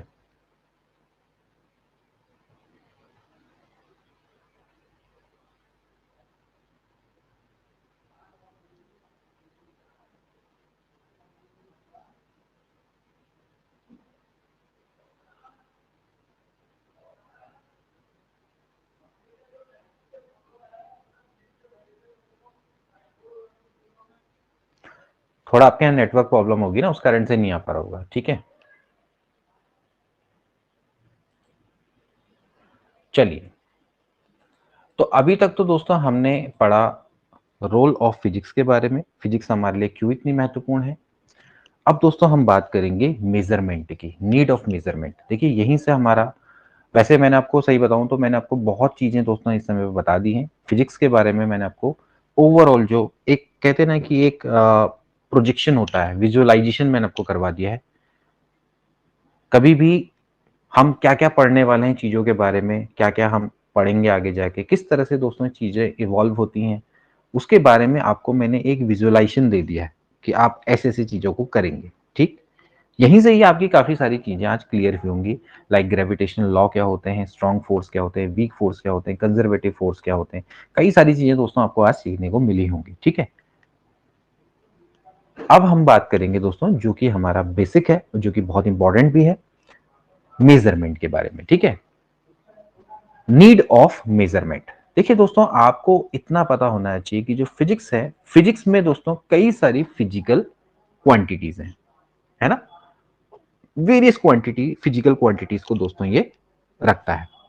और जब ये वेरियस फिजिकल क्वांटिटीज को दोस्तों इवॉल्व करता है, तो हमें किसी भी नेचुरल फिनोमिना को प्रॉपरली जानने के लिए हमें फिजिकल क्वांटिटीज के बारे में मेजर करना बहुत अति आवश्यक हो जाता है। ठीक है, जैसे मान लेते हैं कोई बॉडी है, जब किसी हाइट से रिलीज की जाती है, जब छोड़ा जाता है उसको, तो ये आपका एक नेचुरल फिनोमिना है। तो अगर मेरे को कंप्लीटली इसके बारे में जानना है तो मुझे ये जानना होगा कि भैया बॉडी की वेलोसिटी क्या है, इसने कितना टाइम लिया। ठीक है, अगर इसका मास से कोई संबंध है तो उसको मेजर करना पड़ेगा। ठीक, तो ये दोस्तों आपकी फिजिकल क्वांटिटी होती है, तो इसलिए इनको मेजर करने की आवश्यकता होती है। कंप्लीटली अगर किसी फिजिकल फिनोमिना को हमने डिस्क्राइब करना है तो उससे रिलेटेड जितनी भी फिजिकल क्वांटिटी है उनके मेजरमेंट की हमें आवश्यकता होती है। कोई गाड़ी है अगर किसी स्पीड से चल रही है, तो अगर वो चल रही है, तेज चल रही है, तो मुझे स्पीड चाहिए होगी, डिस्टेंस चाहिए होगी, टाइम चाहिए होगी, ताकि मैं उसके फिनोमिना को, फिजिकल फिनोमिना को या नेचुरल फिनोमिना को अच्छे से डिस्क्राइब कर सकूं। That's why the need of measurement. तो physics is a branch of science deal with nature and natural phenomena. For a proper description of any natural phenomena, measurement of various quantities involved in it is essential. So physics is a science of measurement. Physics is a science of measurement. Hence, science of measurement में हम कैसे कैसे major करेंगे। ठीक है, सबसे पहले दोस्तों आती है यूनिट्स ऑफ मेजरमेंट। ओके, अब यूनिट्स ऑफ मेजरमेंट क्या है। ठीक, अब देखिए कोई भी क्वांटिटी है जो कि आपकी फिजिकल फिनोमिना से लिंक्ड होगी, जैसे मैंने आपको बताया जो फिजिकल क्वांटिटी है, लाइक स्पीड है, डिस्टेंस है, टाइम है।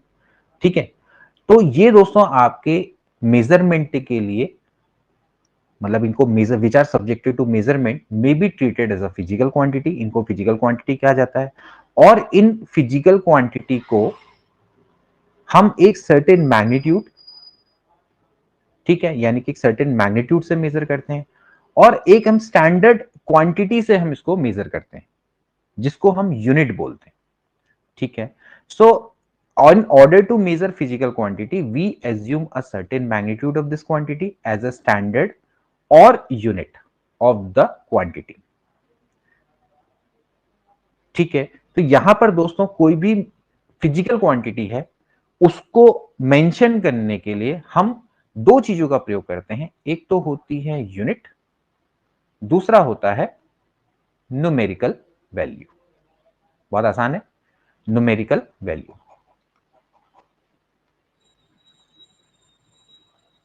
तो एक तो हो गई यूनिट और एक होगी न्यूमेरिकल वैल्यू। जैसे मैं कहूंगा कि भैया एक रॉड है, इसकी लेंथ 20 मीटर है, तो मैं लिखूंगा 20, this is the numerical value, and metre is the unit. तो 20 मीटर ऐसे करके लिखते हैं ना। तो ये दोस्तों दो चीजें, सबसे पहले क्या होती है, यूनिट चाहिए होते हैं in which the quantity is measured, और जो दूसरा होता है वो क्या होता है, आपका न्यूमेरिकल वैल्यू। न्यूमेरिकल वैल्यू दोस्तों क्या दिखाता है, मैग्नीट्यूड दिखाता है of that quantity in terms of chosen unit। So just for example, we say that the length of the rod is 20 meter. Now here 20 is a numerical value while meter is a unit। ठीक है, smaller the unit of physical quantity, larger of its numerical value। This is a very very important concept। like 20 metre है दोस्तों, अगर मैं इसको metre से centimetre में convert करूंगा तो ये क्या बन जाएगा, 2000 सेंटीमीटर बन जाएगा। तो अगर ये 2000 सेंटीमीटर बन जाएगा तो भाई आप क्लियरली देख सकते हैं कि जब यूनिट स्मॉल होती है तो न्यूमेरिकल वैल्यू लार्ज हो जाती है। इसका मतलब क्या है कि यूनिट और न्यूमेरिकल वैल्यू में आपस में कैसा प्रोपोर्शन है, इनवर्सली प्रोपोर्शनल है। न्यूमेरिकल वैल्यू जितनी बड़ी होगी, ओके, यूनिट उतनी ही छोटी होगी। आप इस तरह से इसको समझ सकते हैं। ठीक, तो न्यूमेरिकल वैल्यू और यूनिट आपस में क्या है, एक दूसरे के इनवर्सली प्रोपोर्शनल है। इसी तरह से अगर मैं दोस्तों इसको अगर सेंटीमीटर की जगह पे अगर मैं mm में दिखाऊंगा तो दोस्तों कितना हो जाएगा, 20,000 mm हो जाएगा। ठीक है, अब 20,000 mm हो गया तो इसका मतलब ये है कि यूनिट और छोटी हो गई, न्यूमेरिकल वैल्यू और बड़ी हो गई।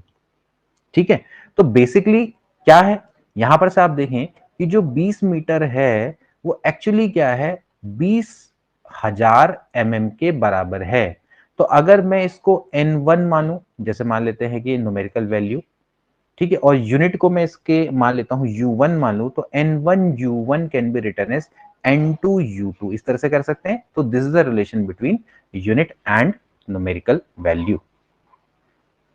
ठीक है, so the numerical value of physical quantity is inversely proportional to its unit. ये जो न्यूमेरिकल वैल्यूज होती है फिजिकल क्वांटिटी की, हमेशा क्या होती है, एक दूसरे के इनवर्सली प्रोपोर्शनल होती है। आप इसको बिल्कुल आसानी से समझ सकते हैं।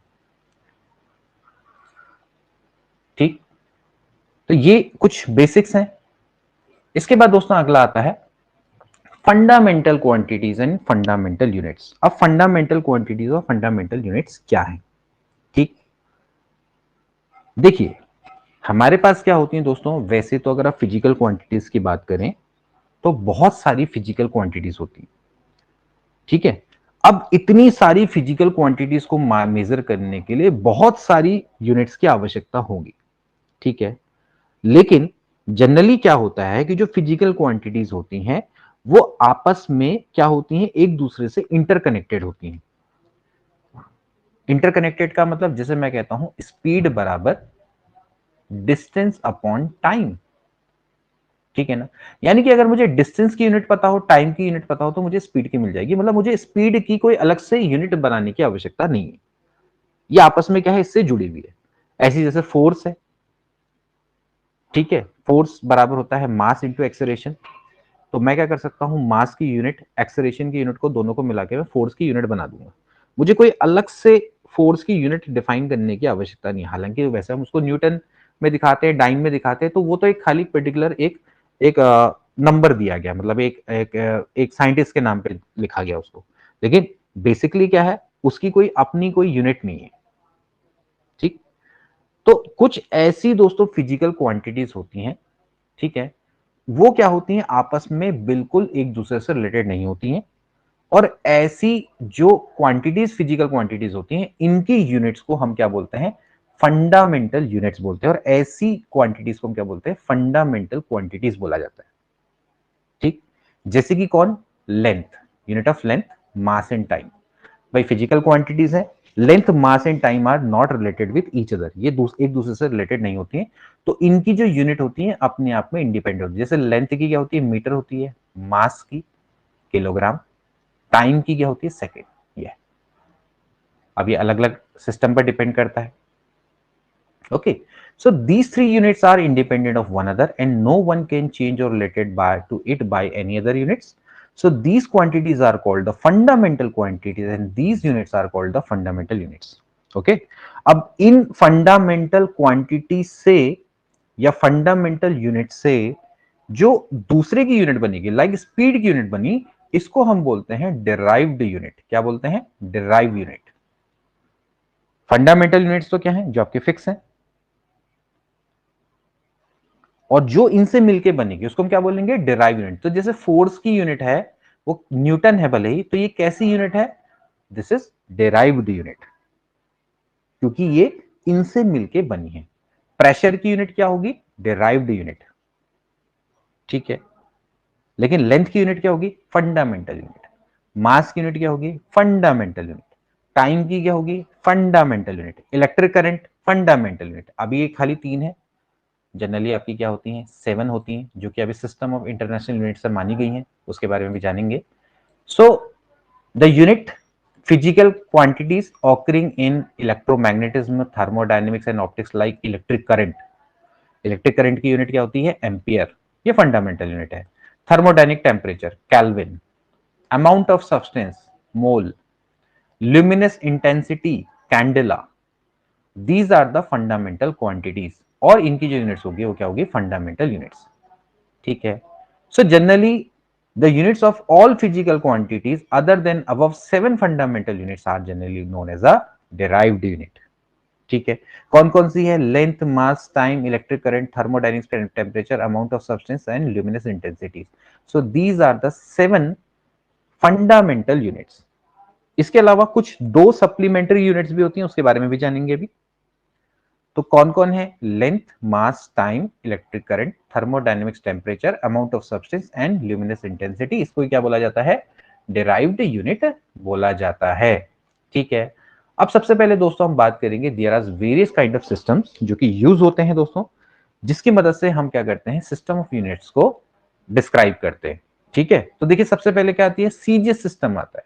इसको हम दोस्तों गॉसियन सिस्टम बोलते हैं। सीजीएस से जैसे नाम पता लगता है, सेंटीमीटर, ग्राम एंड सेकेंड। ठीक है। So these are the fundamental units of length, mass and time. तो यहाँ पर हम लेंथ को सेंटीमीटर से रिप्रेजेंट करेंगे, मास को हम ग्राम से दिखाएंगे, टाइम को हम सेकंड से दिखाएंगे। ठीक है। इसके बाद आता है दोस्तों एफपीएस सिस्टम। एफपीएस सिस्टम दोस्तों इसको ब्रिटिश सिस्टम भी बोलते हैं। ये आपका फुट, पौंड एंड सेकंड होता है। यहां पर दोस्तों हम लेंथ को फुट से दिखाएंगे, मास को पौंड से और टाइम को सेकंड से दिखाएंगे। ये जनरली आपके दोस्तों क्या होती है, कम यूज होने वाली यूनिट्स है, बहुत कम ये यूज होती है। इसके बाद दोस्तों अगला है एमकेएस सिस्टम। एमकेएस सिस्टम दोस्तों यहां पर इसको मीटर किलोग्राम सेकंड भी बोलते हैं।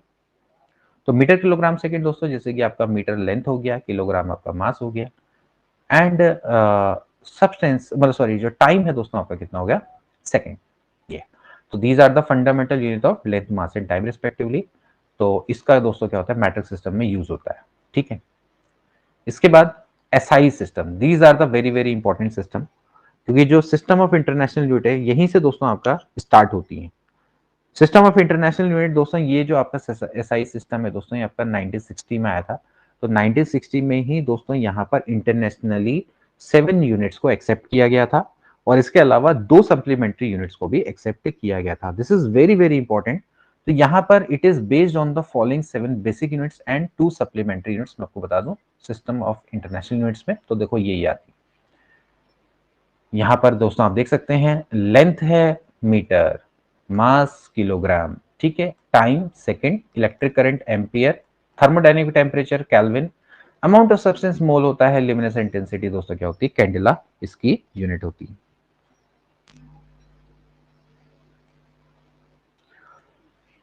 इसके बाद जो 2 सप्लीमेंट्री यूनिट्स है उसके बारे में भी जान लेते हैं।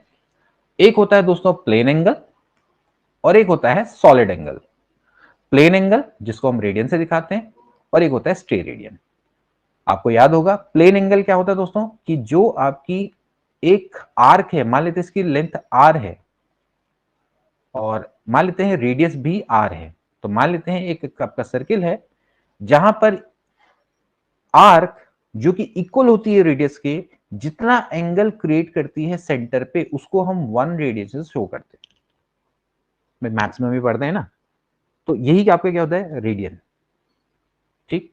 अब स्टेरेडियन क्या है, स्टेरेडियन दोस्तों क्या है कि जब आपके पास दोस्तों एक स्फीयर है, कोई मान लेते हैं आपके पास कोई स्फीयर है, ये कोई आपके पास स्फीयर है, ठीक है, स्फीयर है। तो ये स्फीयर में दोस्तों क्या होगा, यहां पर कोई एक सरफेस होगी, ये सरफेस सेंटर पे जो एंगल क्रिएट करेगी उसको हम क्या बोलेंगे, ये जो एंगल क्रिएट करेगी, ये जो एंगल क्रिएट करेगी उसको हम क्या बोलेंगे, सॉलिड एंगल बोलेंगे। स्टेरेडियन से हम उसको दिखाते हैं। ठीक है। अब यहां पर जो सरफेस है, इस सरफेस का जो एरिया है वो दोस्तों कितना होना चाहिए, सर जो ये आपका स्फीयर है उसकी रेडियस का स्क्वायर होना चाहिए।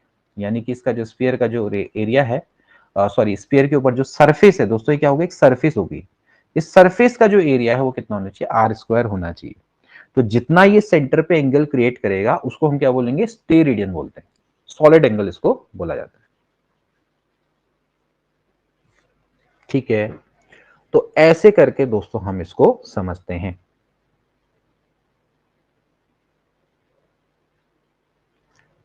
अब बताइए यहां पर तक आपको दोस्तों कोई डाउट है, किसी को समझ में आ रहा है?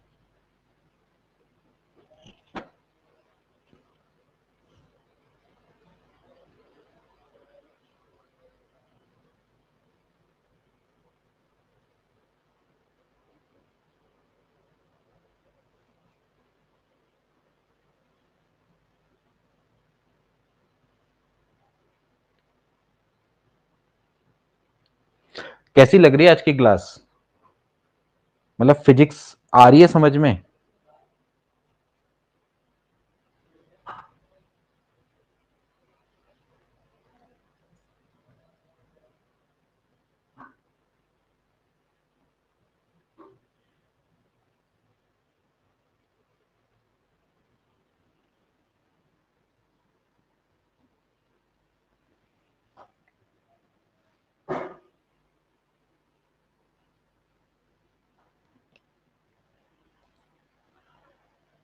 चलिए दोस्तों, अब दोस्तों यहाँ पर देखिए जो भी ये हम बात करते हैं दोस्तों, जैसे कोई भी आपकी यूनिट्स हैं ये कहाँ से ली गई।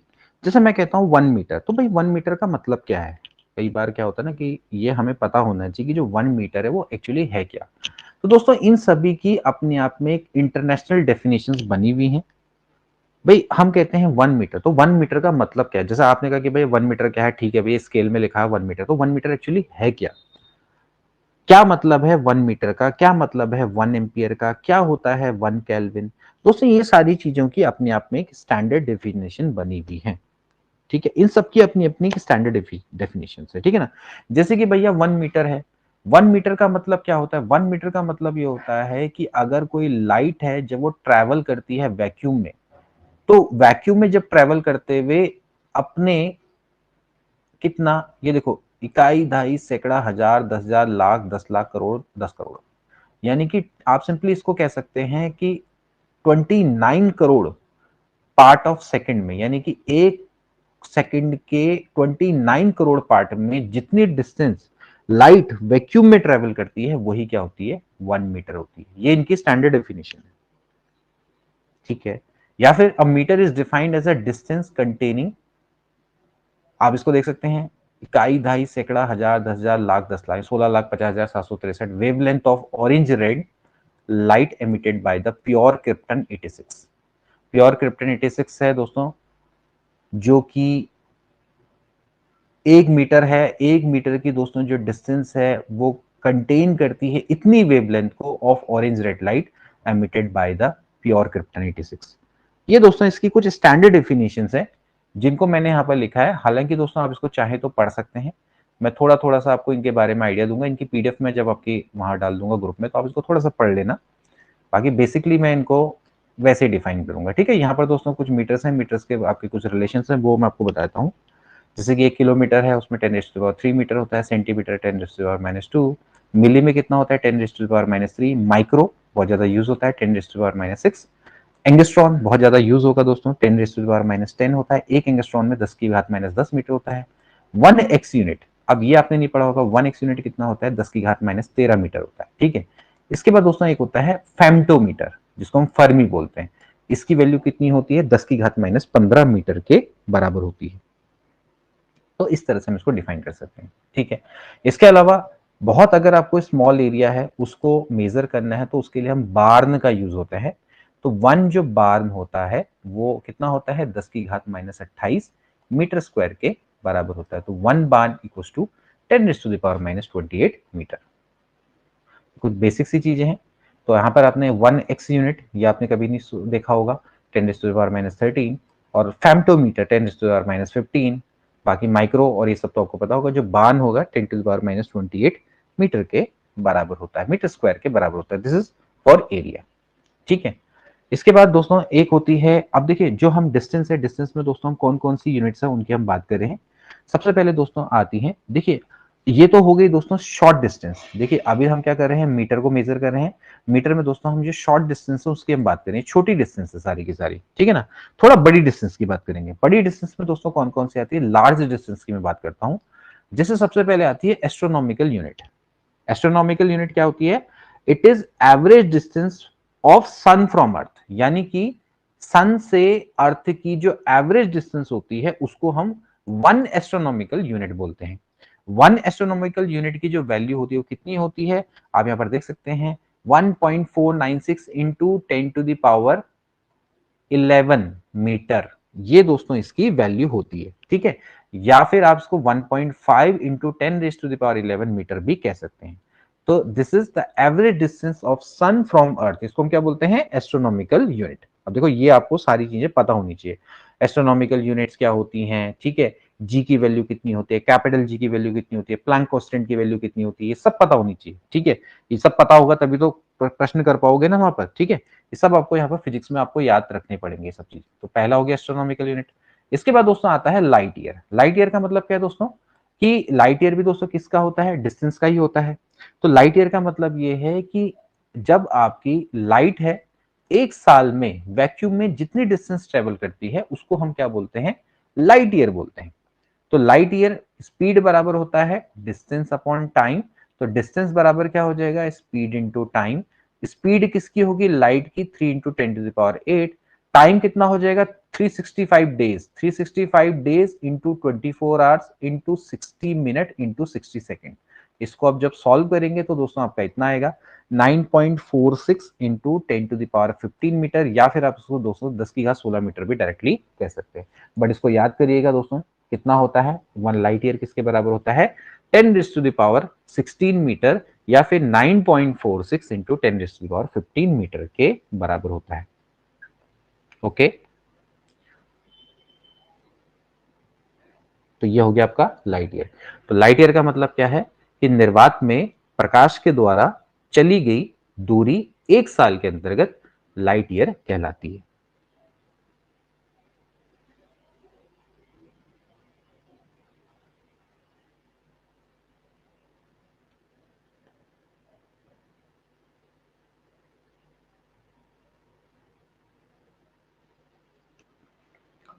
इसके बाद दोस्तों इससे बड़ी यूनिट होती है, वो दोस्तों होती है पारसिक। पारसिक आपने पढ़ा होगा दोस्तों इसको, पारसिक। पारसिक दोस्तों कुछ नहीं है, ये दोस्तों जो आपकी जो डिस्टेंस है ये एक्चुअली 3.26 टाइम्स होती है लाइट ईयर की। कितनी? लाइट ईयर का 3.26 गुना क्या होता है पारसिक होता है। 1 पारसिक, 1 पारसिक की मैं आपको वैल्यू बता दूं, 1 पारसिक की जो वैल्यू है, पारसिक की जो वैल्यू है वो एक्चुअली कितनी होती है, वो होती है 3.1 इंटू 10⁻16 मीटर।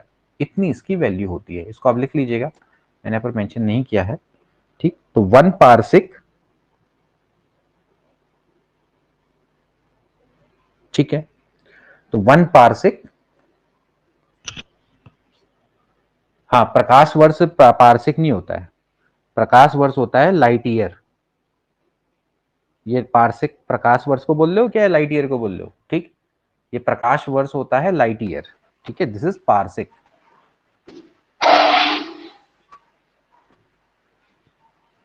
1 पारसिक कितना होता है 3.26 टाइम्स ऑफ लाइट ईयर होता है।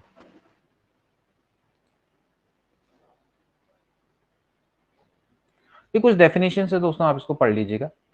इसके बाद दोस्तों अगला आएगा किलोग्राम। किलोग्राम भी दोस्तों इसी तरह से होता है कि भैया किलोग्राम का मतलब क्या होता है कि जो 1 किलोग्राम का मतलब क्या है, 1 किलोग्राम वो मास है जो कि प्लेटिनम इरिडियम की सिलेंडर है जो कि पेरिस में रखा हुआ है। पेरिस में एक प्लेटिनम इरिडियम का सिलेंडर है, उसका जितना मास है वही 1 किलोग्राम है। ऐसी डेफिनेशन है, ठीक।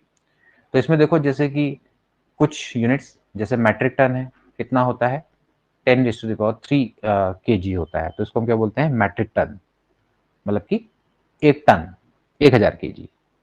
इसके अलावा क्विंटल 100 kg, ग्राम में 10⁻³ kg, मिलीग्राम में ये आपका यहाँ पर 10⁻³ ग्राम हो गया, 10⁻6 kg, ठीक है। वो 1 मिलीग्राम कितना हो गया 10⁻³ ग्राम हो गया, ठीक है, 10⁻6 kg ऐसे, ठीक है।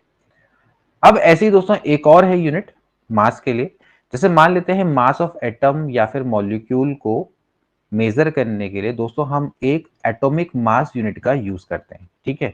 एएमयू से दोस्तों हम इसको दिखाते हैं। तो जनरली दोस्तों क्या होता है कि जो आपका कार्बन 12 के आइसोटोप के 1/12 मतलब कि एटम के मास का 1/12 होता है, ठीक है, इसको हम यहाँ पर मेजर करते हैं। तो यहाँ पर एटॉमिक मास यूनिट कभी कभार यूज होता है। देखिए एएमयू से रिलेटेड क्वेश्चन इस बार पिछली बार एलटी में भी आया था प्रश्न, ठीक है।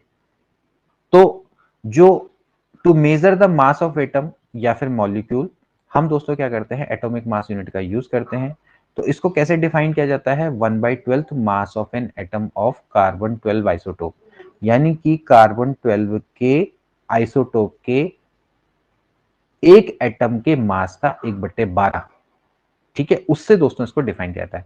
तो एटॉमिक मास यूनिट क्या है दोस्तों कि जो आपका C12 का आइसोटोप है उसके एक एटम के मास का 1/12, इस तरह से हम इसको डिफाइन करते हैं, ठीक है।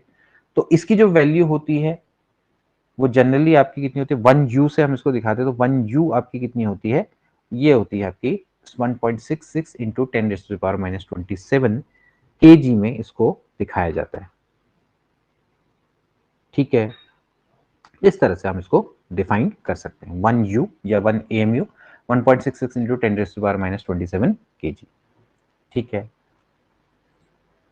ऐसी दोस्तों जैसे कि सेकंड है, सेकंड को भी दोस्तों इस तरह से दिखाते हैं कि एक second is defined as a time interval in which caesium 133 atom complete इतने वाइब्रेशन इन एटॉमिक क्लॉक। समझ रहे हो ना, एक सेकंड वो टाइम इंटरवल है जिसमें भाई सीसियम 133 एटम है, वो इतने वाइब्रेशन कर लेता है एटॉमिक क्लॉक में, तो वो क्या होता है 1 सेकंड होता है। ये कुछ डेफिनेशन है, स्टैंडर्ड डेफिनेशन है। जैसे कि अब इसमें कुछ यूनिट्स जैसे मिली सेकेंड है 10⁻³ second, microsecond 10⁻⁶ second, nanosecond 10⁻⁹ second, picosecond 10⁻⁻12, और एक होता है शेक, इसका कितना होता है 10⁻⁸। ठीक है, इसको जनरली हम माइक्रोस्कोपिक फिजिक्स में दोस्तों हम इसका यूज करते हैं। माइक्रोस्कोपिक फिजिक्स होती है ना,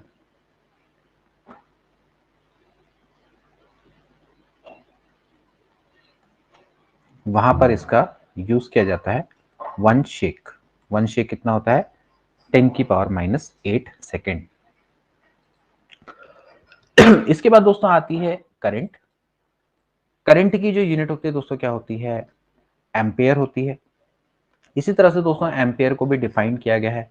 एक एम्पियर है दोस्तों एक इस तरह का करंट है which is maintain in two parallel and straight conductor of infinite length and negligible cross section, placed vacuum at a distance of 1 meter apart would produce a force of 2 into 10⁻⁷ Newton per meter length between the conductor।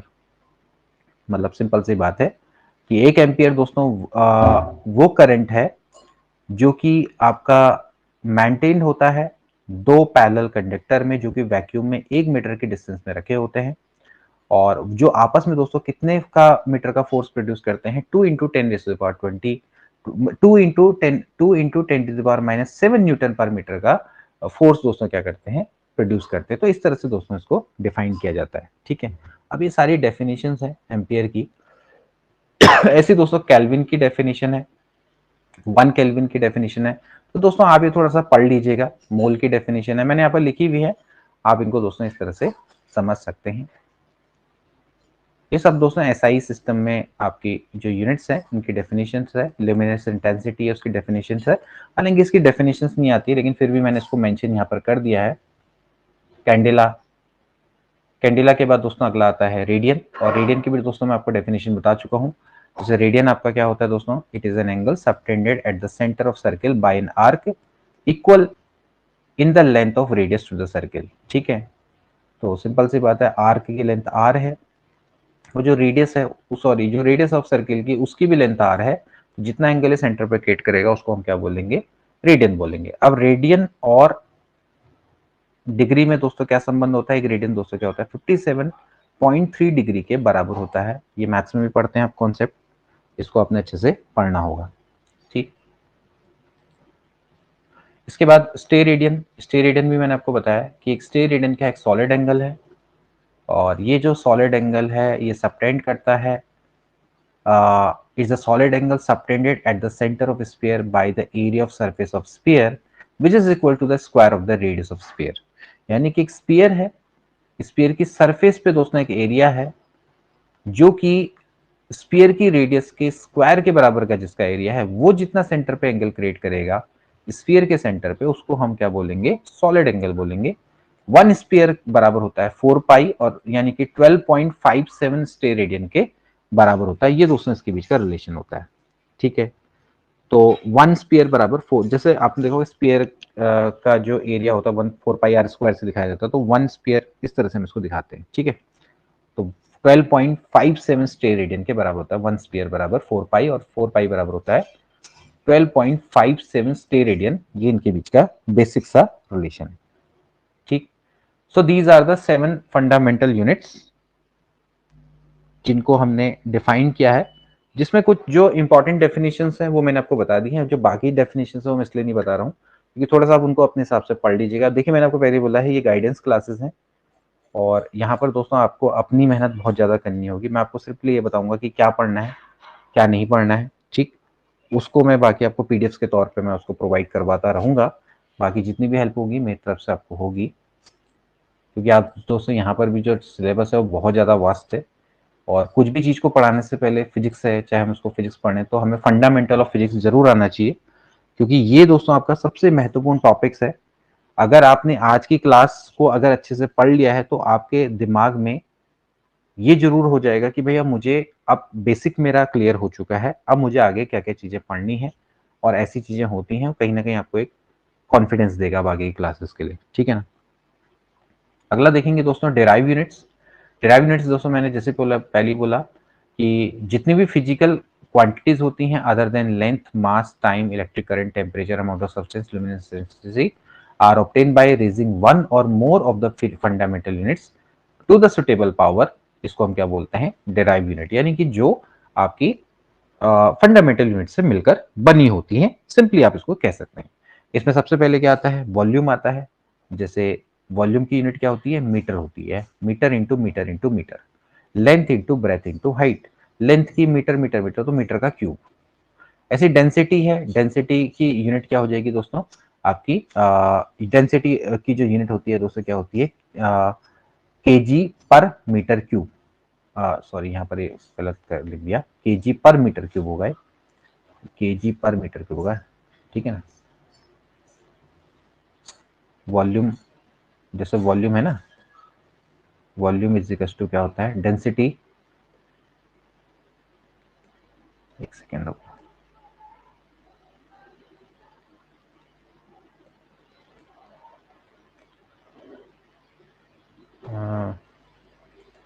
Mass upon density.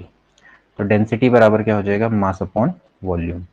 तो मास का क्या होगा, KG, और volume का क्या हो जाएगा, पर मीटर क्यूब। तो केजी इंटू मीटर, तो यहाँ पर होना चाहिए केजी पर मीटर क्यूब, ऐसा होना चाहिए था, गलत है, ठीक है। वेलोसिटी की क्या हो जाएगी, मीटर पर सेकेंड, ठीक। तो इस तरह से यहाँ पर हम इसको समझ सकते हैं, ठीक है। ऐसे ही दोस्तों आपका क्या आएगा, एक्सेलरेशन है मीटर पर सेकेंड स्क्वायर, ठीक है। फोर्स है केजी मीटर पर सेकेंड स्क्वायर, ठीक है भाई। फोर्स बराबर होता है मास इंटू एक्सेलरेशन, और मास का क्या होता है केजी, एक्सेलरेशन क्या होता है मीटर पर सेकंड स्क्वायर, तो KG metre per second square. इसको जनरली हम किससे दिखाते हैं, न्यूटन से दिखाते हैं। तो 1 न्यूटन क्या होता है, KG, 1 KG metre per second square. इसी तरह से प्रेशर है, प्रेशर की जो यूनिट होती है दोस्तों वो इस तरह से आप दिखा सकते हैं, केजी मतलब KG metre per second square पर मीटर स्क्वायर, ठीक है ना। यानी कि फोर्स अपॉन एरिया। तो फोर्स अपॉन एरिया आपकी जो यूनिट है वो सिंपली आप क्या करेंगे, इसको निकाल लेंगे भाई, ये हो जाएगा kg metre per second square divided by metre square. तो मीटर से मीटर कट गया तो सिंपली क्या आ जाएगी यूनिट, यहाँ पर से आप kg upon metre into second square ऐसे भी दिखा सकते हो, या फिर न्यूटन बट्टे मीटर स्क्वायर। फोर्स की यूनिट है न्यूटन, बट्टे एरिया की यूनिट क्या है, मीटर स्क्वायर। तो 1 पास्कल क्या होता है, 1 न्यूटन पर मीटर स्क्वायर के बराबर होता है, ठीक है। ये न्यूटन इंटू मीटर की पावर -2 होगा, ठीक है। एक बार होता है वो 10⁵ न्यूटन मीटर की पावर -2 या न्यूटन पर मीटर स्क्वायर के बराबर होता है, जो कि 10⁵ पास्कल के बराबर होता है, ठीक है।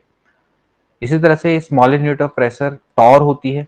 टॉर क्या होता है, 1 mm ऑफ मरकरी। देखिए जब भी जो प्रेशर होता है वो मरकरी की फॉर्म में भी मेजर किया जाता है, तो 1 mm ऑफ मरकरी, तो 1 टॉर इसके बराबर होता है। तो 1 पास्कल कितना होता है, 1 न्यूटन पर मीटर स्क्वायर। 1 बार कितना होता है, 10⁵ पास्कल के।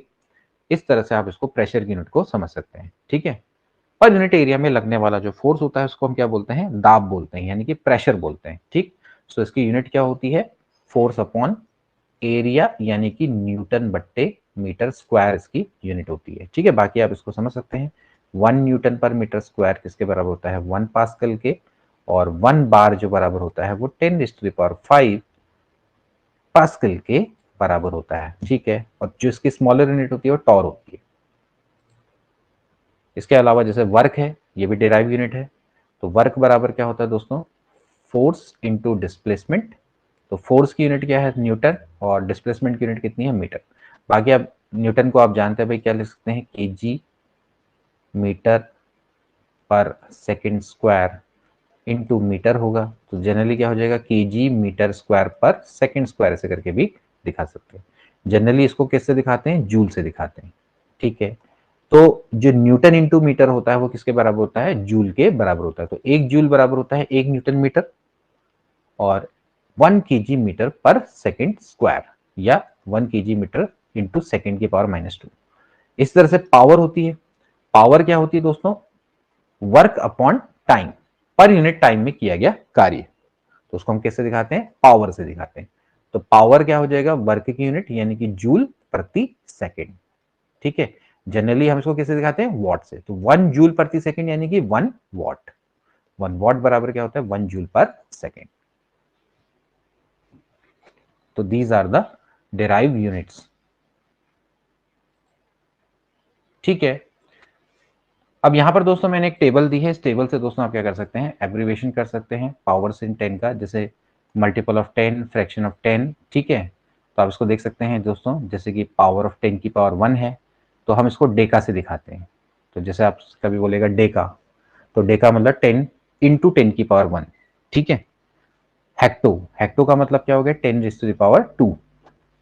किलो, किलो का मतलब है 10 की पावर 3। मेगा मतलब 10 की पावर 6।